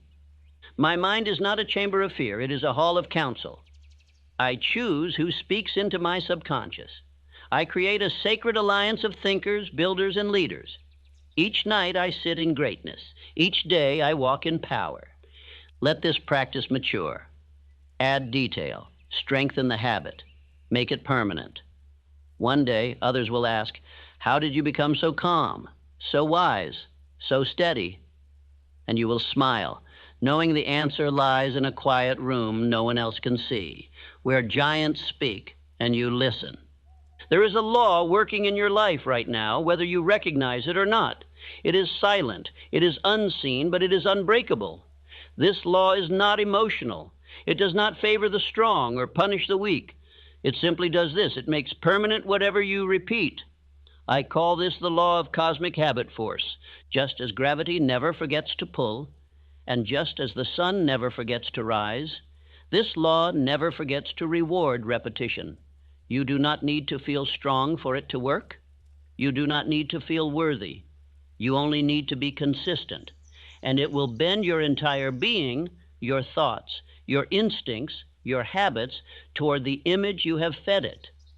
Cosmic habit force is the mechanism by which your identity becomes automatic. It is how the subconscious mind turns suggestion into reality. It is how you stop thinking about discipline and become disciplined. It is how you stop fighting fear and become fearless.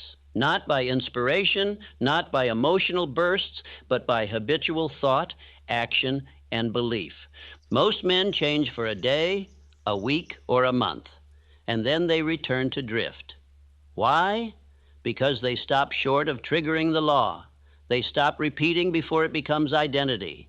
They do not persist long enough for habit to harden into character. And so they live in cycles, high for a while, low for longer, always inconsistent. But I tell you this, if you obey this law, it will carry you. You will no longer need to rely on willpower. You will no longer need to force right behavior. It will become natural. It will become reflex, because the law will have absorbed your instruction and fixed it into your subconscious as a permanent pattern. You must now take this seriously. From tonight forward, everything you do must serve one purpose: to feed cosmic habit force with definite, positive, repeated suggestion. Every affirmation, every thought, every visualization, every action, done daily, done nightly, done whether you feel like it or not. Because every time you do, you cast a vote for who you are becoming. 1 repetition is a seed, 10 is a root, 30 is a structure, and 90 is a law written into your nervous system. Now say this aloud. I am the type of person who honors the law of repetition. I repeat greatness until it becomes me. I do not miss days. I do not skip nights. I obey the law. Cosmic habit force is forming my character. Let us make this practical. Choose one thought tonight. I am the man who follows through. Say it out loud 10 times. Visualize yourself acting on it. Feel the pride. Then sleep. Repeat tomorrow. Do it again and again, until one morning you realize you no longer need to say it because you already are it. That is the power of cosmic habit force. It is neutral. It does not care if you plant weeds or wheat. If you repeat fear, it will engrave fear.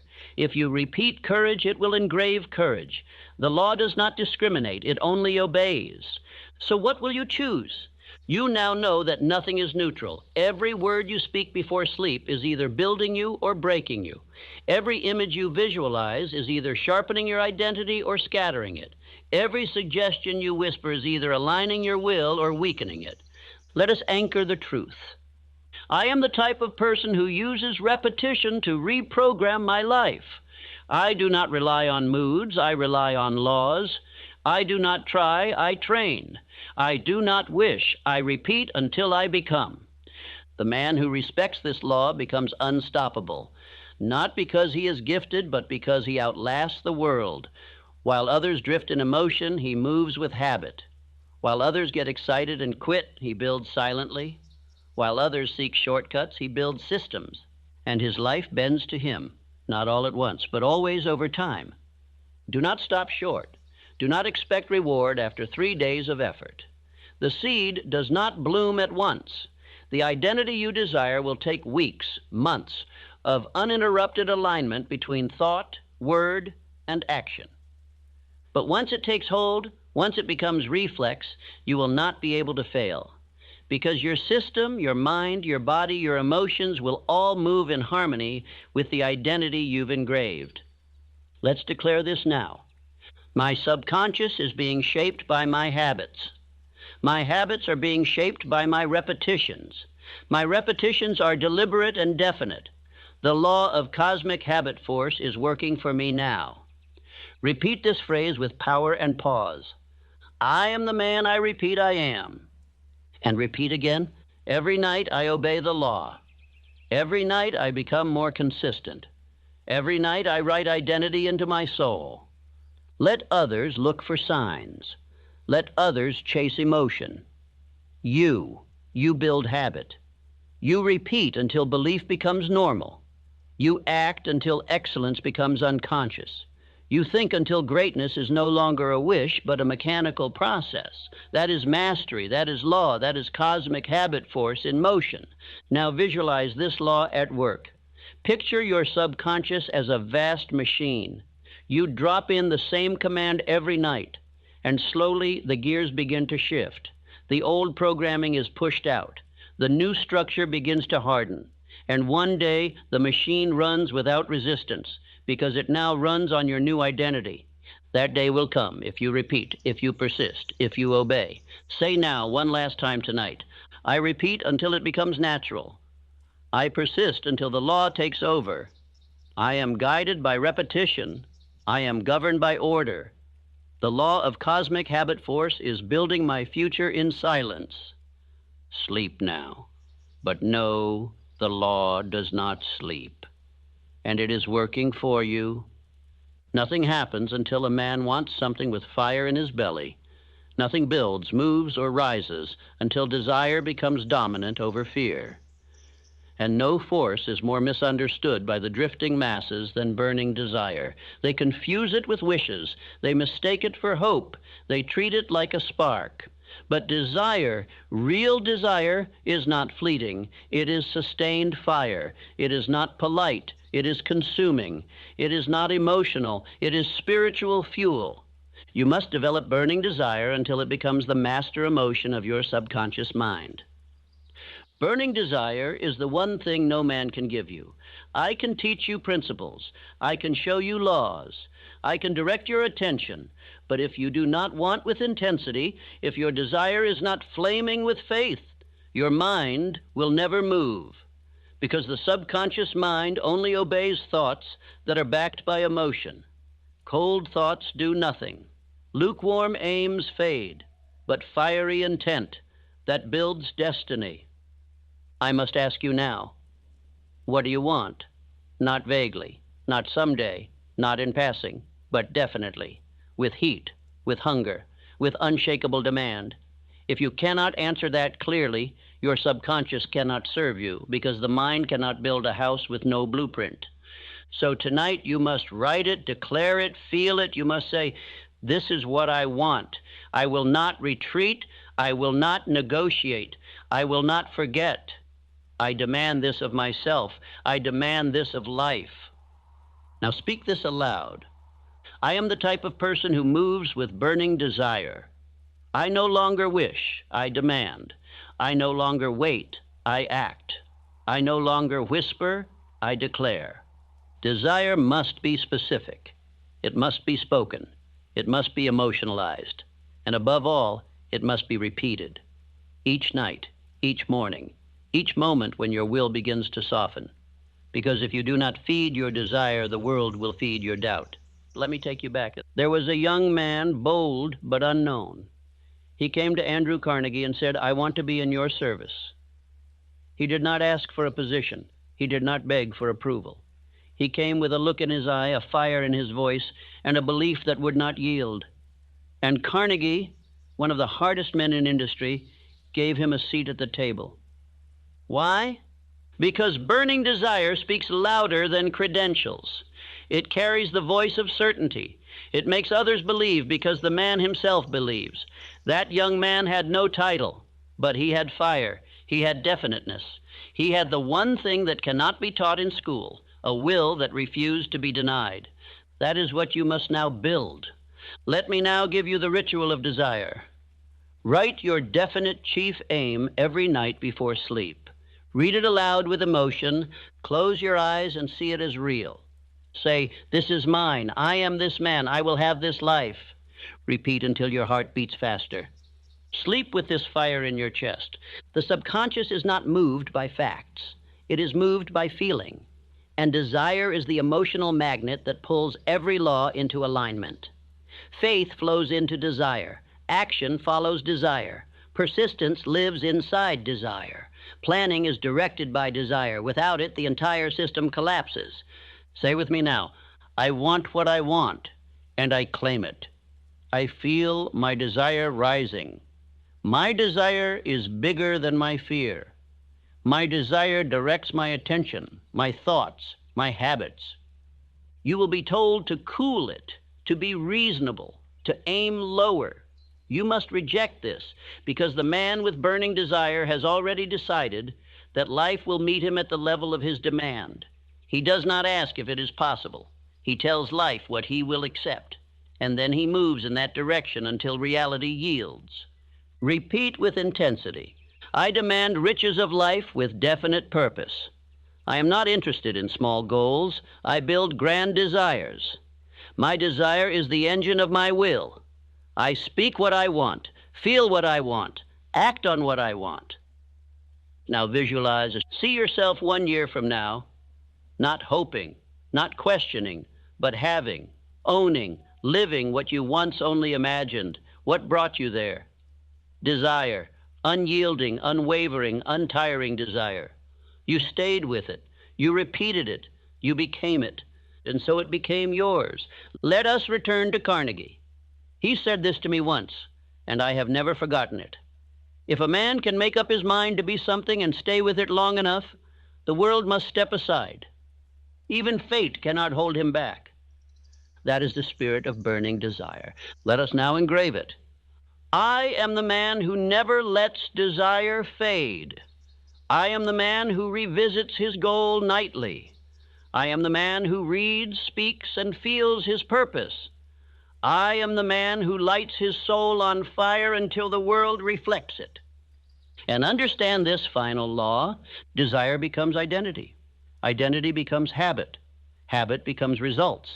And results become your new reality. But it begins only when you stop wishing and start burning. There is a moment each evening after the world has gone quiet, after the lights have dimmed, after the noise has faded, where something sacred begins. Most men miss it. They fill it with distraction or idle talk, but the wise man, he enters the silence. Because silence is not absence, it is preparation. It is not emptiness. It is power unspoken. It is the atmosphere in which thought deepens, desire intensifies, and the subconscious becomes most impressionable. And if you learn to treat the night as sacred, your mind will become your greatest tool. Understand this. Every great transformation begins not in sound, but in silence.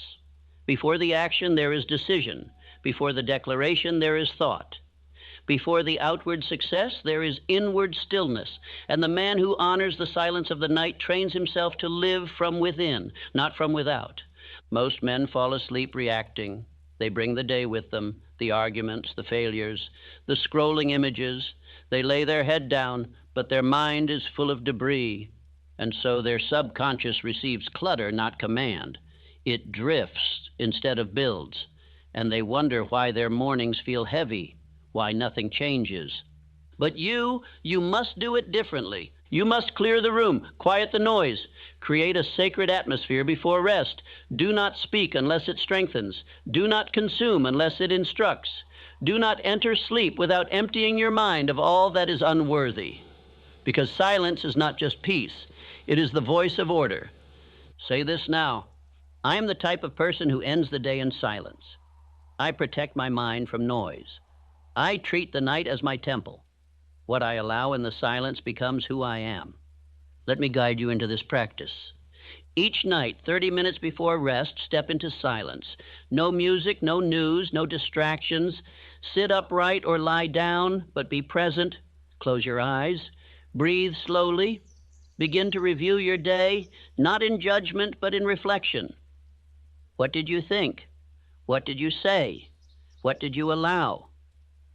Then release what must go. Say, that thought is no longer needed. That worry is not mine to carry. That mistake is over. That emotion has no permission to follow me into sleep. Then say aloud, I now command silence within. I now make space for new instruction. I now prepare my mind for mastery. In this space, speak your affirmations, but speak them softly, with reverence. This is no longer the noisy command of the day. This is the sacred voice of self-programming. Your mind will obey in silence what it resisted in noise. This is why monks speak little. This is why Edison sat in stillness. This is why Carnegie ended his evenings in total quiet, not for aesthetics, but for alignment, because only in silence can the inner voice rise. Only in stillness can the truth of desire echo. Only in emptiness can new identity enter. Repeat this truth. Silence is not passive, it is productive. In silence, I instruct my future. In silence, I separate myself from the weak. In silence, I find strength. You must now protect your nights. Like a warrior guards a gate, guard your sleep environment. Do not let fear whisper to you. Do not allow the world to enter your mind through devices, drama, or doubt. Turn it all off. Create ritual. Light a candle. Review your plan. Repeat your desire. Sit in silence. And sleep with faith. This is not weakness. This is command. Let me say it plainly. If you end each night in silence, you will begin each day in power. Because silence is not the absence of movement. It is the preparation of direction. And direction is all a man needs. Say this now. I no longer fear the silence, I live in it. I no longer avoid stillness, I seek it. I am not a slave to noise, I choose what enters. The night belongs to me. The silence builds me. This is how leaders live. They rise before the world moves, and they retreat before the world distracts. They train their subconscious when it is most open, not in the chaos of midday, but in the sacred stillness of night. Every night, this is your ritual. Clear your space. Turn off all devices. Breathe deeply and sit in silence. Reflect on the day, then release it. Repeat your aim, your identity, your desire. Sit again in silence. Let the impressions deepen. Sleep with peace. Sleep with certainty. This is no longer optional. This is now who you are. And now say with certainty, my nights are not wasted. They are invested. My silence is not empty. It is rich with potential. While others sink into distraction, I rise into mastery. Each night in silence builds the man I have chosen to be. From this night forward, the silence will not scare you. It will shape you. Now that you have declared what you want, now that you have spoken it, written it, emotionalized it, and repeated it with fire, you must master the next law. You must detach. You must release the outcome, not from apathy, but from absolute faith, not because you do not care, but because you already know it is done. Detachment is not weakness. Detachment is not disinterest. It is spiritual discipline. It is mental mastery. It is the sign that your subconscious has accepted your desire as law, and you are no longer trying to force the result, because you know that through the law of cause and effect, your harvest must come. You do not detach because you doubt. You detach because you believe so completely that you no longer question, no longer grasp, no longer beg. You plant and you let go. You build and you walk away in confidence. You give the command to your subconscious and you trust that it is now at work. Most men never learn this. They speak their aim, and then they choke it with worry. They declare a goal, and then they cancel it by checking and measuring and doubting. They ask for results, and then live in anxiety. They have not detached. And so the subconscious receives conflicting orders. And what does it do with conflict? It stalls. It hesitates. It obeys neither voice. But the man who detaches walks in peace, not laziness. Peace. Not passivity, calm control. He no longer rushes because he knows timing is not his enemy. He no longer worries because he knows the outcome is not determined by panic but by law. And he no longer asks when because he has already declared, I will. Now say with strength, I act with certainty. I release the outcome. I am the type of person who trusts the law. I plant and I let go. I do not cling, I create. Let me give you an image. The farmer plants his seed. He waters it. He tends the soil. He speaks of the coming harvest. But he does not dig it up every day to check the roots. He does not stare at the ground in fear. He knows the harvest will come in season. He obeys the law, and the law rewards him in kind. So it is with your thoughts. You plant your desire. You feed it with repetition. You nourish it with faith. And then you let it go. You trust that your subconscious, aligned with infinite intelligence, is now orchestrating people, circumstances, and timing in your favor. You no longer need to push. You only need to move in alignment. Say this again. I am the type of person who moves without desperation. I do not chase. I attract through discipline and belief. My results are certain. My timeline is in God's hands. I work the law. The law works for me. When you attach yourself to outcomes, you tighten your spirit. You become frantic. You begin to act from fear. And fear, once present, poisons the soil. It uproots your faith. It weakens your repetition. It clouds your clarity. It brings delay, not success. But when you let go, fully, finally, with peace, you become magnetic. People sense your strength. Circumstances respond to your composure. Decisions become easier. Actions flow, because your subconscious has no confusion. It has order. This is your instruction now. Each night, after you affirm your desire, after you repeat your definite chief aim, after you emotionalize it in your heart, sit still, breathe slowly, and say, "It is done. I no longer need to chase. My work is to believe, act, persist, and release. Let go of the timing. Let go of the method. Let go of the craving. And in that sacred silence, let the law take over." Think of Henry Ford. He did not pace his factories and worry. He gave the vision, built the system, trusted the method. He moved without panic. He made decisions quickly, clearly, and without emotional attachment to how others would respond. That is detachment with direction. Repeat with faith. I plant, I persist, I release. I am not desperate, I am definite. I do not panic, I trust. What I want is already mine in law. My only work is to walk into it. This is not passivity. This is not a license to relax. This is the highest form of inner power.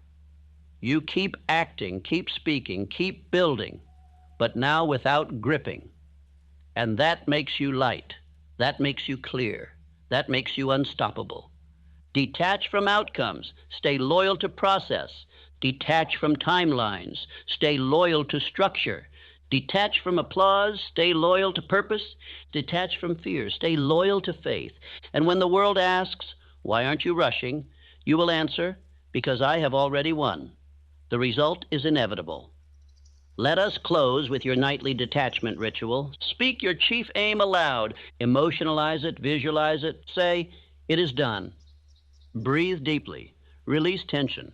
Affirm, "I act in faith. I do not chase. I sleep in peace because I planted with power. My subconscious knows what to do. I am no longer waiting. I am becoming." And now you sleep, not with pressure, but with peace.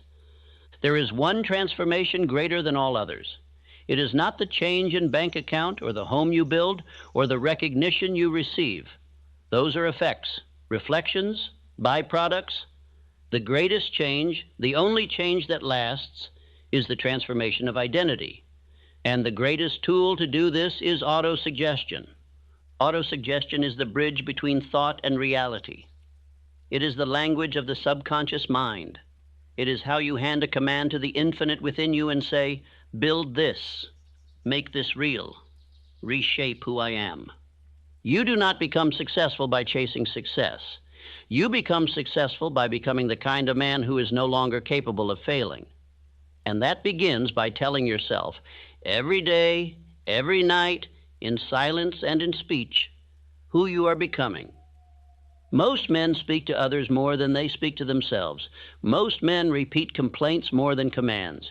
They rehearse the old story. They replay the old identity. They say, "I always mess this up.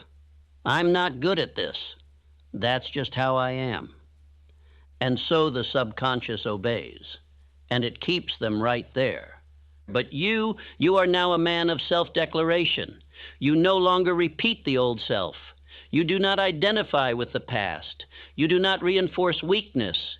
You speak only what is building you into the man you have decided to be. Autosuggestion is not superstition. It is spiritual engineering. Each night before sleep, your mind is wide open. Your resistance is down. Your body is relaxed. Your subconscious is listening. And this is your moment.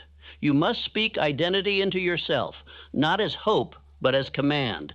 Now say with strength, I am the type of person who follows through. I am the type of person who moves with clarity and decision.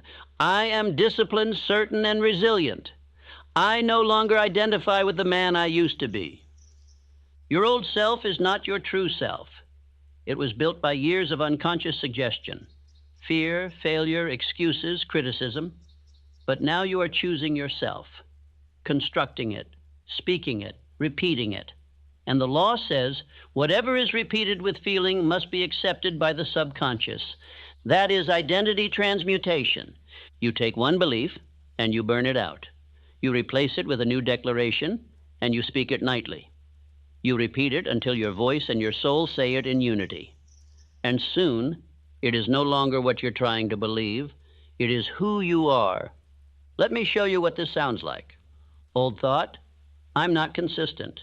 Transmuted suggestion, I am the type of person who does what he says, every time. Old thought, I get overwhelmed.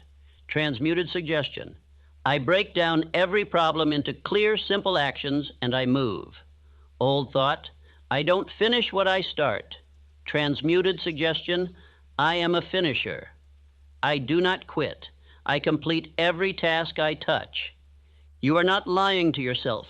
You are deciding who you are, and you are repeating it until your subconscious obeys. Now repeat after me. Each night I give myself new instructions. Each word I speak becomes identity. My voice is law. My word is instruction. I am not who I was. I am who I repeat I am. This is why repetition matters. No man changes through information alone. He changes through saturation, through repetition, through programming. And autosuggestion is how you program identity. You choose the words, you choose the tone, you choose the belief, and then you never stop repeating it. Write this down. Tonight, I choose one sentence, one new identity. I write it, I repeat it 10 times, I emotionalize it. I speak it until I believe it. I speak it until I become it.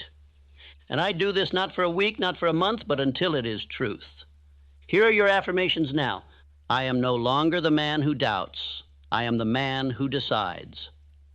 I am no longer the man who waits. I am the man who acts. I am no longer the man who questions himself. I am the man who speaks with authority. My identity is no longer a memory. It is a design.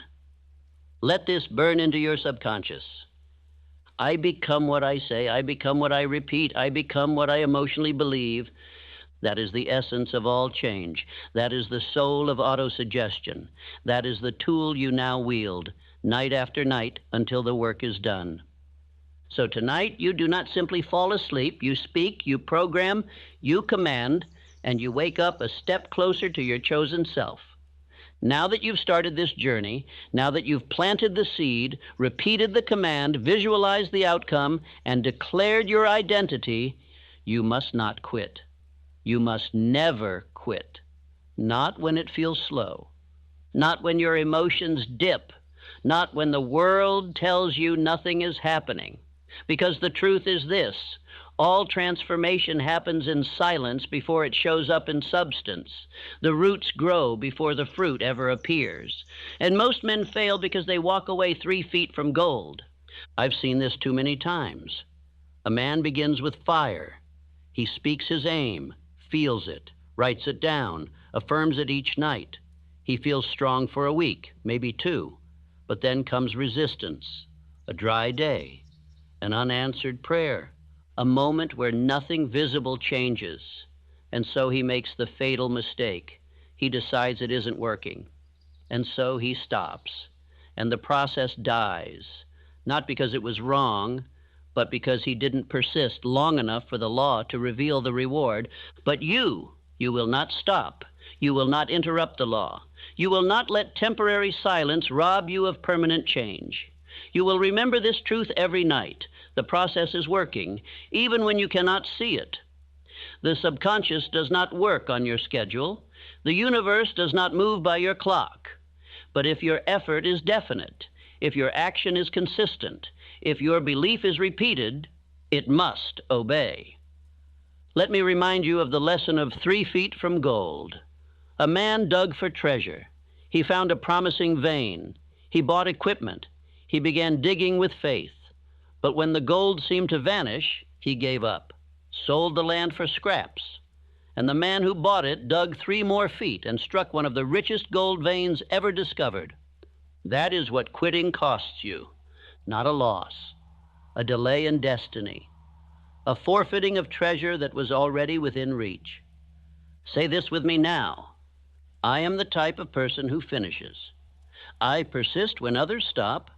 My repetition will be rewarded. My faith is greater than my fatigue. You must become immune to the temptation of doubt. You must develop inner vision, a faith that sees through time, a belief that does not shrink in the face of silence, because every thought you've planted, every identity you've declared, every repetition you've delivered is forming something beneath the surface. Your subconscious is absorbing it, organizing it, embedding it, rewriting old codes, building new instincts. And the man who stays long enough, who holds the line night after night, he walks into the reality others abandoned. The enemy of progress is not failure. It is abandonment. It is stopping too soon, interrupting the law, halting the momentum before it crystallizes. And that enemy is silent. It shows up in phrases like, I'll skip tonight. This isn't working, and maybe I was wrong. But you must be stronger than that voice. You must answer every temptation to quit with a louder affirmation. This process works. The law is perfect. My role is obedience. I will not insult the law with doubt. I will not stop before the shift. Every night I repeat, the roots grow deeper. Every night I believe, the structure gets stronger. You will be tested. You will be asked by life, how badly do you want it? You will face dry seasons, dull days, and stretches where results seem still. But in those hours, your belief must remain louder than your circumstances, because faith is not faith until it survives silence. Now listen closely. You must make this commitment tonight. I will not quit the process for 90 days. That is your contract. You will speak your chief aim. You will affirm your identity. You will enter silence. You will visualize. And you will do it every single night, whether you feel like it or not, because this is not emotional. This is mechanical obedience to spiritual law. Let me say it again. Transformation is mechanical before it becomes miraculous. You must move through the repetition before you reach the reward. You must become the man before the world reflects it. Let us speak this now with intensity. I do not need proof. I live by principle. I do not need feedback. I live by law. I do not need signs. I live by belief. I do not stop. I finish. I fulfill. I follow through. You must now see yourself as a builder, not a dreamer, a man who lays bricks every night, who pours concrete every morning, who speaks steel into his soul and does not look up to measure progress until the tower is finished. You do not ask for encouragement. You give yourself command. You do not ask for motivation. You act from decision. You do not ask if it's working. You say, it must work. I am working the law. This is who you are now. Let us anchor it with your nightly command. Write or speak your definite chief aim. Say, I am the man who follows through. Close your eyes. Visualize the outcome. Say, the process is working. I do not need proof. Sit in silence. Release expectation. Affirm belief. Say, I finish what I start. I persist until it becomes reality. Sleep with certainty. Let others quit. Let others pause. Let others begin again and again. But you are becoming unbreakable through consistency. You are becoming untouchable through ritual. You are becoming inevitable through obedience to process. Say this now and say it loud. I do not quit the process. I persist when nothing shows. I believe when others doubt. I act without needing applause. I repeat until the result is permanent. That is your oath. That is your power. That is your identity now. Nothing works without desire. Not one principle in this entire philosophy means anything unless it is set on fire by the one force that separates the powerful from the average, the certain from the drifting, the master from the forgotten, and that force is burning desire. It is not a feeling. It is not a wish. It is not the kind of shallow yearning that flickers and dies when pressure appears. No. Burning desire is a spiritual flame that consumes every excuse, outlasts every obstacle, and keeps a man moving when all the world seems asleep. It is the starting point of all achievement. It is the one thing that cannot be borrowed, cannot be taught, and cannot be given. You must ignite it yourself. And once it is alive in you, no man, no failure, no fear can stop you. Burning desire is not emotional, it is foundational. It gives force to repetition. It gives meaning to sacrifice. It turns every principle you've learned in this journey from knowledge into power. And let me be clear, you will never outwork your level of desire. You can have the right strategy. You can understand the principles. You can repeat affirmations every night. But if your desire is cold, if your aim is vague, if your intention is weak, then your subconscious receives nothing more than a whisper. And the subconscious does not move for whispers. It moves for fire. Burning desire is spiritual demand. It is the refusal to live a second longer in mediocrity. It is the moment you stop hoping and start declaring. It is the invisible shift when your inner voice says, "This is what I want. I will have it, and I will persist until I possess it." Most men skip this. They dabble. They experiment. They hope the world will reward lukewarm effort. And so they fail, not because the law betrayed them, but because they never truly asked with intensity. The subconscious, like infinite intelligence, does not move for the vague. It moves only when the soul has made up its mind. So I ask you now, what do you want? Not what sounds nice, not what others approve of, not what you've half-heartedly mentioned in conversations. I mean, what burns in your belly? What would you die for, build for, sacrifice for? Until that answer becomes definite, you are still a wanderer. And once you know it, once you've named it, you must do the only thing that gives that desire power. Declare it daily. Declare it with emotional intensity. Declare it until the world bends to your will. Say this now. I demand riches of life with definite purpose. I feel desire burning in my mind. I will not settle. I will not stop. I will not shrink. Let me give you the truth I have found in the lives of every great man I studied. Andrew Carnegie did not become a titan of steel because he was the smartest man in Pittsburgh. He became great because his desire was white hot. He told life what he would have, and then he demanded it from himself, every hour of every day. He started with nothing.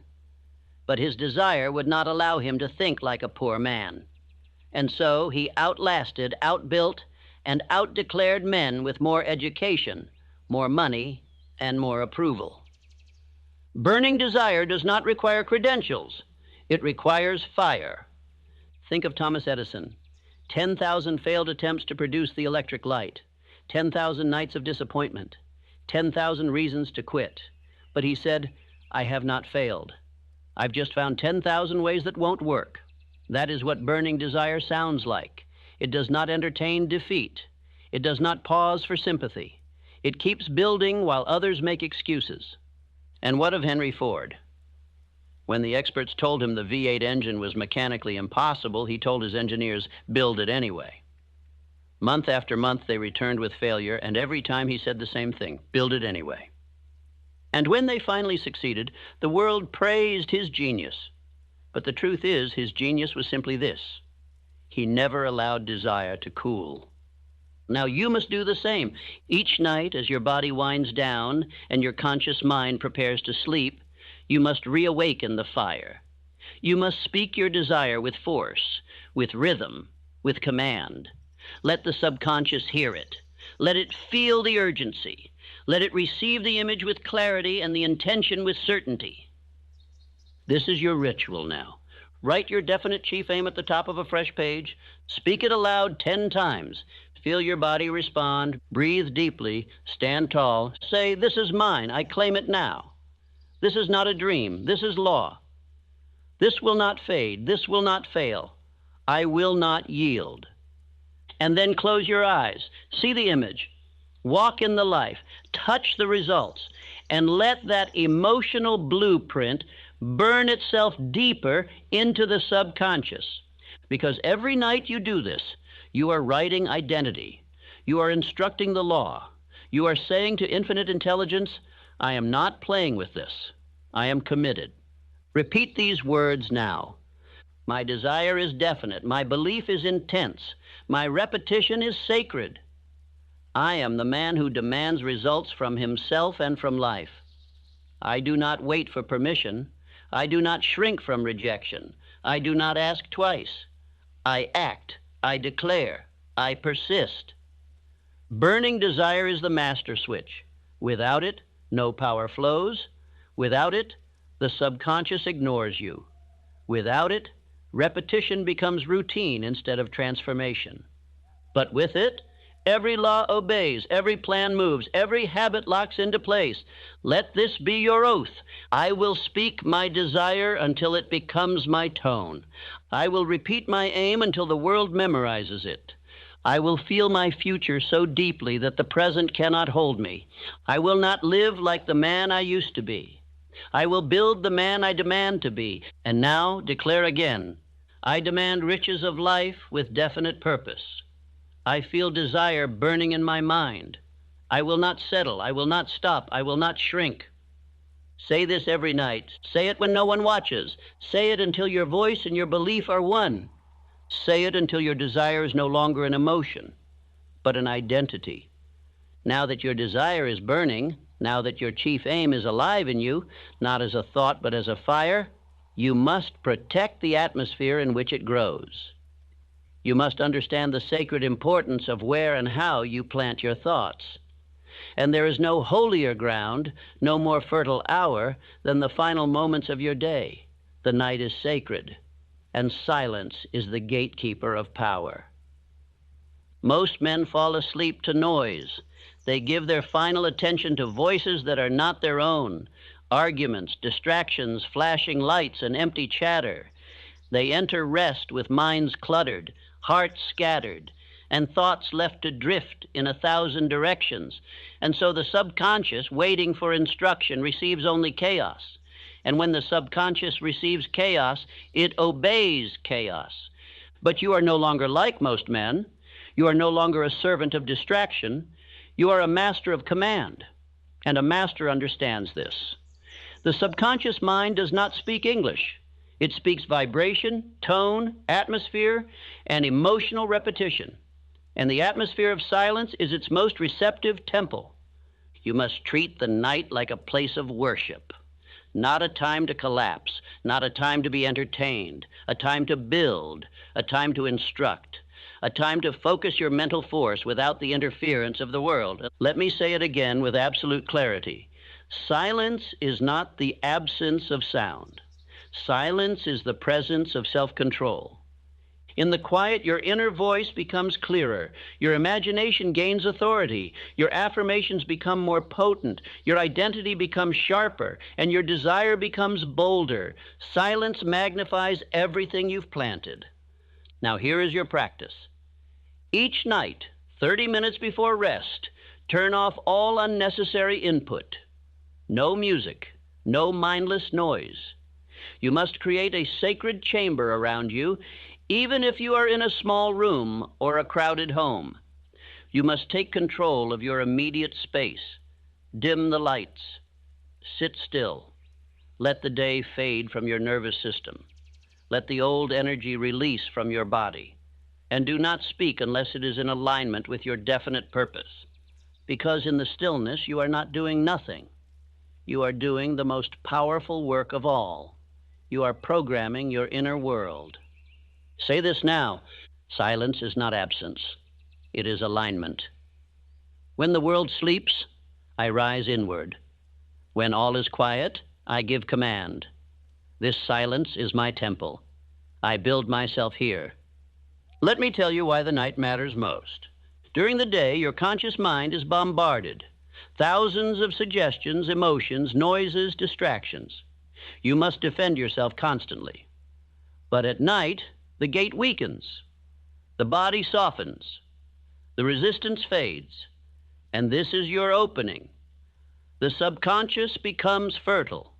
The soil opens. And if you enter this hour with power, you will plant instructions that no resistance can block. But if you enter this hour with chaos, the world will keep writing your story.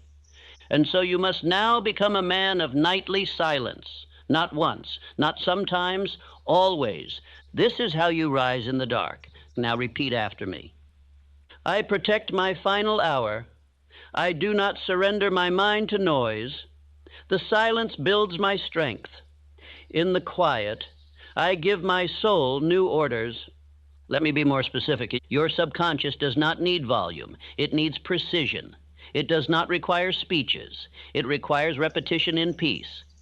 When you enter sleep with silence, your instructions are carved deeper. The image you held becomes clearer. The identity you affirmed becomes more believable. And the future you desire begins to form with structure, not fantasy. Most men fill the night with distraction because they fear facing themselves. But you face yourself with honor. You meet the silence like a builder meets his blueprint. You sit with your thoughts like an architect with his design. You speak to yourself not as a beggar, but as a master. Say this with absolute conviction. I am the type of person who ends every day with authority.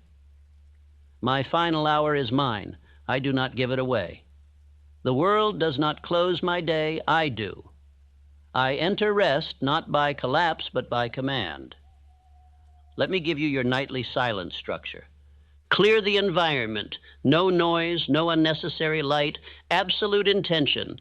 Sit in stillness. For 5 minutes, do nothing but breathe. Let your thoughts slow. Visualize your chief aim. Say it softly. Picture it fully. Repeat it silently. Affirm your identity. Speak your chosen self aloud once or twice. No more. Let it land. Close your eyes. Let the silence deepen. Let your nervous system absorb the image. Say nothing more. Sleep peacefully. Let the law work now. And do this every single night, because if you give the night to silence, the day will obey your instruction. The man who enters rest with power awakens with clarity. The man who treats the night as sacred builds days others can only envy. The man who retreats into silence does not escape. He constructs. And the man who repeats this without fail becomes inevitable. Say these final affirmations now. Silence is where I rewire my destiny. I build myself in quiet repetition. My nights belong to purpose, not pleasure. The silence before sleep is the loudest command of my life. Tonight you return to yourself, and tonight you retreat not from the world, but into your vision. Tonight you become untouchable, not because the world got easier, but because you got quiet. Now that you have written your chief aim, spoken it with burning desire, and planted it in the silence of the night, you must master one final truth before the harvest begins. You must detach. Yes, you must believe. Yes, you must act. Yes, you must repeat, persist, declare, and visualize. But you must also release, let go, step back from the outcome with confidence. Because the seed cannot grow if you keep digging it up to check its roots. Detachment is not surrender. It is not apathy. It is certainty in action. It is belief so strong you no longer need reassurance. It is walking forward without needing to see the finish line every hour. It is emotional maturity. It is faith without grasping. It is the invisible law of spiritual composure. And without it, Even the greatest desire is choked by anxiety. Most men kill their own progress by returning to the field every morning with panic in their eyes. They ask, "Where is it? Why hasn't it come? Why is nothing happening?" And in those questions, they cancel the work of the subconscious. They introduce contradiction. They say they believe, but their fear says otherwise. And the subconscious, unable to follow two masters, obeys only one, emotion. And when the dominant emotion is fear, even the most perfect plan begins to decay. You must now rise above this tendency. You must become a man of inner detachment, one who moves forward with absolute belief, one who gives the order, takes the action, and then sleeps with peace. You do not grasp. You do not check. You do not chase. You work. You believe. You release. Say it now. I plant, I persist, I let go. What I have declared is already mine. I am not attached to the outcome. I am devoted to the law. Detachment is not weakness. It is power under control. It is the refusal to demand immediate results like a child. It is the spiritual discipline of the builder who knows the house is rising brick by brick, even if he does not see the rooftop yet. Let me show you how great men lived by this law. Andrew Carnegie did not rush. He built steadily, with belief in the system he created. When men questioned him, he did not waver. He knew that time was not the enemy of success. Impatience was. Henry Ford did not beg for recognition. He did not release his inventions in panic. He trusted the invisible forces at work. He focused not on applause, but on execution. Edison did not despair after thousands of failed experiments. He did not doubt the process. He did not tie his identity to one success. He gave the command, worked the method, and trusted the result. This is how you must now walk through life. You speak the aim. You repeat the identity. You take the daily action. And then you say, "It is done," and you move. Not with worry, not with desperation, with faith. Say this with full authority. I no longer ask if it's working. I know it is. I do not beg life for results. I command them with belief. I do not measure every step. I move with purpose. I do not need to feel it every day. I persist anyway. Detachment is not giving up. It is giving over. You release your demand for control, and in doing so, you gain total spiritual control. You do not need to micromanage the universe. You only need to repeat your command until it becomes fact. So here is your new posture. Each night, after you speak your definite aim, after you visualize it and affirm it, after you've emotionally charged the image and instructed the subconscious, sit in stillness and then say, "Now I release. Now I trust. Now I sleep, not because I've done enough, but because I've done what is required." And then you go to rest, not in fear, but in finality. You no longer clutch your goal with desperation. You no longer chase results like a beggar. You have become the man who knows the law works if I do not interrupt it. Say this again. I do not interrupt the law. I do not question what I've declared. I do not shrink when progress is silent. I do not flinch when results delay. You now belong to a rare breed of men, men who are unmoved by temporary silence, men who work the law, not their emotions, men who walk with composure even before the proof arrives, men who do not quit, not because it's easy, but because they know what they've planted cannot be denied. Now take this truth into your subconscious. You must work with desire, but rest with faith. You must command your identity, but release the timing. You must move with decision, but detach from the applause. You must never stop the process, but you must stop interfering with it. Say this final sequence before sleep. I have spoken, I have planted, I have believed. What I want is mine. I do not need to chase, I only need to act. I release the outcome. I trust the law. Tonight, let this truth settle deep. Let go. Not because you are weak, but because you are certain. You've now built your foundation. You've declared your definite chief aim.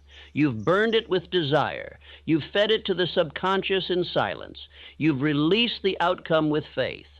Now comes the highest part of the process, the part where you do not merely speak new thoughts, but become a new man. This is the sacred law of identity transmutation through autosuggestion. You must understand, all change is identity change. All success, all wealth, all confidence, all discipline are expressions of who you believe you are. And you do not believe by chance. You believe through repetition, through reinforcement, through suggestion. Autosuggestion is not fantasy. It is not a chant. It is not a superstition. It is the scientific, spiritual process of installing identity into the subconscious mind. You say it, you feel it, you repeat it, and the subconscious, unable to reject emotion backed by belief, begins to obey. You must stop trying to improve the old man. You must stop working around your doubts. You must stop negotiating with hesitation.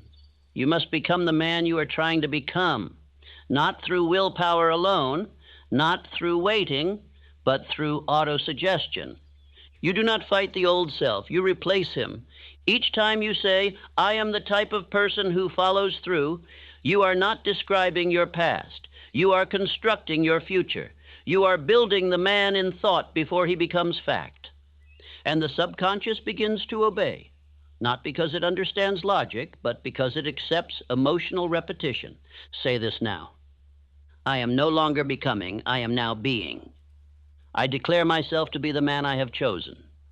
My identity is built nightly. My words are law. Identity transmutation is not one declaration. It is daily hypnosis, not by another, but by yourself. You are the speaker. You are the instructor. You are the voice the subconscious listens to most. And what you repeat tonight, you will act tomorrow. What you declare with certainty, you will carry with posture. What you imprint in silence, you will express in power. Let us now become specific. Every night before rest, you must sit up straight. Breathe deeply and speak aloud, not with desperation, not with doubt, but with certainty. Not many phrases, just 1, 2, 3, but say them with truth, feel them. Imagine yourself walking, speaking, living as that man. Say, I am disciplined. I am certain. I am respected. I am calm under pressure. I am successful because I am definite. And repeat them. Let the tone shift from effort to truth, from trying to being, from imagining to accepting, because this is the process. You repeat it until it no longer feels foreign. You repeat it until it feels like home. Do not argue with the subconscious.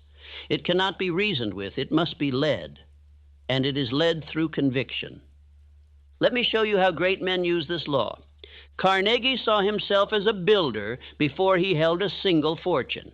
Ford imagined himself commanding an industry, while others mocked him as a mechanic. Edison referred to himself as an inventor before he had produced a single useful invention. Their minds were already convinced before the world agreed. So I ask you now, who must you become? Not someday, tonight. Write the name, write the qualities, write the phrases, then speak them. Not fast, not many, just truth. Because the subconscious needs emotion, clarity, repetition, not complexity. Here is your formula. Choose 2 to 3 traits that define your new identity, e.g., disciplined, calm, focused. Create a phrase for each, e.g., I am the type of person who acts with calm precision. Speak each phrase 10 times, slowly, with feeling. See yourself as that man, walking, speaking, thinking, moving. Go to sleep in the image of that man. Do this every night without exception. This is the true alchemy, not turning lead into gold, but turning fear into certainty, doubt into posture, hope into identity, through the consistent, emotional, disciplined use of autosuggestion. Let us repeat now. I am the type of person who keeps his word. I am the type of person who commands his thoughts. I am the type of person who does not flinch under pressure. I am the type of person who executes what he imagines. This is your new programming. The old identity cannot live here anymore. You will not speak in weakness. You will not repeat limitation. You will not accept the lies you used to tell yourself. You will write new truth, speak new truth, become new truth. Let me end this section with your final affirmation ritual. Say it slowly, 3 times, with complete belief. Now listen closely, because what I'm about to tell you is the difference between the man who becomes unstoppable and the one who disappears quietly. You have declared your definite chief aim. You've burned it into your subconscious through desire. You've spoken it with faith, written it with discipline, and repeated it with silence and emotional certainty. You've begun the sacred process of identity transmutation, replacing the old self with the man of purpose and precision. But there is one final law before the harvest begins. You must not quit. Do not quit the process. Do not interrupt the law. Do not abandon the system you've now set in motion, because the law is working, even when you do not see it. The mind is absorbing, even when you feel nothing.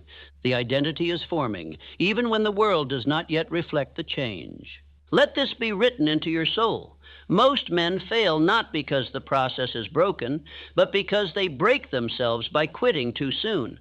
They stop because they didn't feel different fast enough, because no one noticed their growth, because the world didn't bend to their will in 7 days, and so they fold, they doubt, they delay. They go back to old habits, and the identity begins to crumble. But not you. Not now. Not tonight. Not ever again. You will persist. You will reinforce. You will follow through, because you are not working for applause. You are working from principle. You are not chasing motivation. You are driven by law. You are not reacting to results. You are responding to your definite command. Let me tell you something you must remember until your dying breath. Persistence is spiritual faith in motion. Persistence is how you prove to yourself that you believe what you declared. It is how you tell your subconscious, this is not a phase. This is who I am now. Every time you return to the routine, every time you repeat the command, every time you visualize, speak, and sit in silence, you are not just programming your mind. You are proving to it that the change is permanent. And that proof, repetition with belief, is what creates new instinct, new reaction, new reality. Let me now tell you the story of a man who quit too soon. He bought a plot of land. The report said there was gold in the earth. He dug for weeks. He invested in tools. He hired workers. But when the vein of gold disappeared, he gave up, sold the land, walked away. The new owner brought in a geologist, dug 3 more feet, and struck the richest gold vein in Colorado history. That man walked away 3 feet from gold, not because he lacked tools, not because the gold was gone, but because he quit the process right before the reward. This is how close most men are, and this is why most men never see the life they were meant to live. But you will not quit. Now listen carefully, because I am going to give you the most important nightly exercise you will ever do. You will do this for 90 days without missing a single night. Not one.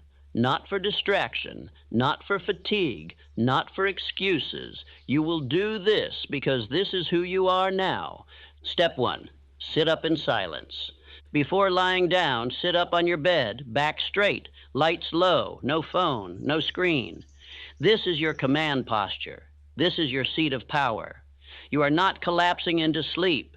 You are instructing the subconscious with certainty. Say aloud, I do not go to sleep with drift. I go to sleep with direction. Step 2, speak your definite chief aim. Repeat it aloud, slowly, clearly, with emotion. Do not just say the words, feel them. Each word must carry energy. Your subconscious cannot reject repetition spoken with belief. Say, I fully realize that no wealth or position can long endure unless built upon truth and justice. And continue until you've completed your aim in full. You must write it and memorize it. If not, read it clearly. Step 3, declare your identity. Speak the identity that supports your aim, not as desire, but as truth. Example, I am the type of person who acts immediately. I am disciplined and focused. I am the kind of man who finishes everything he starts. Speak 3 to 5 identity commands with full conviction. Repeat each one 3 times. Step 4. Visualize the man you are becoming. Close your eyes. Picture yourself in full form, walking, standing, speaking, commanding. Do not rush. See his posture, feel his voice, breathe as he breathes, live in the moment of success before it arrives. Then say, this is who I am now. This is not the future, this is the present. Step 5, anchor the process with repetition. Repeat the following core autosuggestions 5 times each. While I sleep, my future is forming. I program my identity every night. What I see, I become. What I say, I build. I persist until success becomes my nature. Let the rhythm sink in. Don't rush. Say them with presence. Step 6, affirm unbreakable persistence. This is where you anchor the vow that separates you from every man who stops. Say with fire, I do not quit. I finish what I start. I persist whether I feel it or not. I obey the law of repetition. I follow through every night. And then declare that this is night 10 of 90. Track your streak. Say the number. Own the progress. Step 7, sleep in total certainty. Now lie back. No more speaking. Breathe deeply. Smile. The law is working. Your command has been given. You have done the real work. Let the mind obey now. Repeat mentally as you fade. I sleep to rise greater. I sleep as the man I declared. Now listen, this is not a game. This is your final layer of character. This is the cement that locks your new identity into place. Do not miss a night. Do not let emotion interrupt the system. Do not make excuses for distraction. Do not seek motivation. Honor the vow. If you fall, start the streak again. But if you can go 90 nights without failure, you will never be the same again. Your subconscious will accept your command as absolute identity. You will walk differently, speak differently, work differently, live differently, because you are no longer hoping to become. You are persisting into the man you already declared. Now repeat these words slowly. I do not quit the process. I repeat the command until it becomes my character. I obey the law because I believe in the law. I persist when others fade. I follow through because this is who I am now. Let this final truth settle into your soul. The world does not reward you for starting. It rewards you for finishing. And you, my friend, you are the man who finishes. You have come to the end, but not the end of knowledge, not the end of effort, not the end of your journey. You have come to the end of drift. You have come to the edge of hesitation. And now you stand at the doorway to a new self, a self built, night by you. The old man is no longer in charge. He does not speak for you. He does not wake up with you. You have silenced him with ritual. You have replaced him with a commander. And now you are that commander. You have learned that the subconscious never sleeps, that the mind receives its greatest impressions in the hours before rest, that fear grows when thought is passive. But belief becomes law when spoken with emotion and repetition. You have learned that you are the gardener, that your mind is a field of unimaginable richness, and that if you do not plant with discipline, the weeds of doubt and distraction will overrun your soil. You have learned that autosuggestion is the instrument of identity, that what you say to yourself over and over with faith and feeling becomes who you are, and that all great builders of wealth, wisdom, power, and influence have used this very tool nightly until the world obeyed the image they repeated. You have learned that burning desire is not an emotion, it is fuel. It is what drives repetition. It is what makes a man keep going when no one watches, and it is what separates those who try from those who become. You have learned that faith is not hope. It is not religion. It is emotionalized belief, made permanent through command. and you have practiced the self-confidence formula until your very tone has begun to change. You have learned that controlled attention is magnetic, that scattered minds repel success, but focused thought pulls wealth, clarity, and power into your experience. You have built the skill of concentrating on one idea night after night until it begins to dominate your consciousness. You have sat with your master mind. You have entered sacred silence. You have visualized your definite chief aim. You have replaced fear with definite thought. You have instructed your subconscious with new commands, written with precision, spoken with conviction. And above all, you have not quit. You have persisted. You have returned. You have built this identity not with noise, but with discipline. And now you are no longer a man becoming someone else. You are the man you declared, and the world, slowly but surely, will rise to meet your new posture. Now we will seal this transformation with the final ritual, the nightly act that brings all parts of the philosophy into one clear command. It will be simple, but it must be done every night without fail for the rest of your life. Because success is not a moment, it is a habit. Greatness is not an emotion, it is a rhythm. And your future is not a secret, it is a system. Let us begin. Nightly ritual, the 5-part practice. 1. The clearing, clear your space. Clear your mind. Turn off the day, close the doors. This hour belongs to you. Light a candle. Dim the lights. Say aloud, this is my hour. I give this hour to my identity. I honor this time with stillness and strength. 2. The declaration, speak your definite chief aim. Slowly, with emotion. Speak it until you feel it. Speak it until it burns. Do not recite it flatly. Say it like your future depends on it, because it does.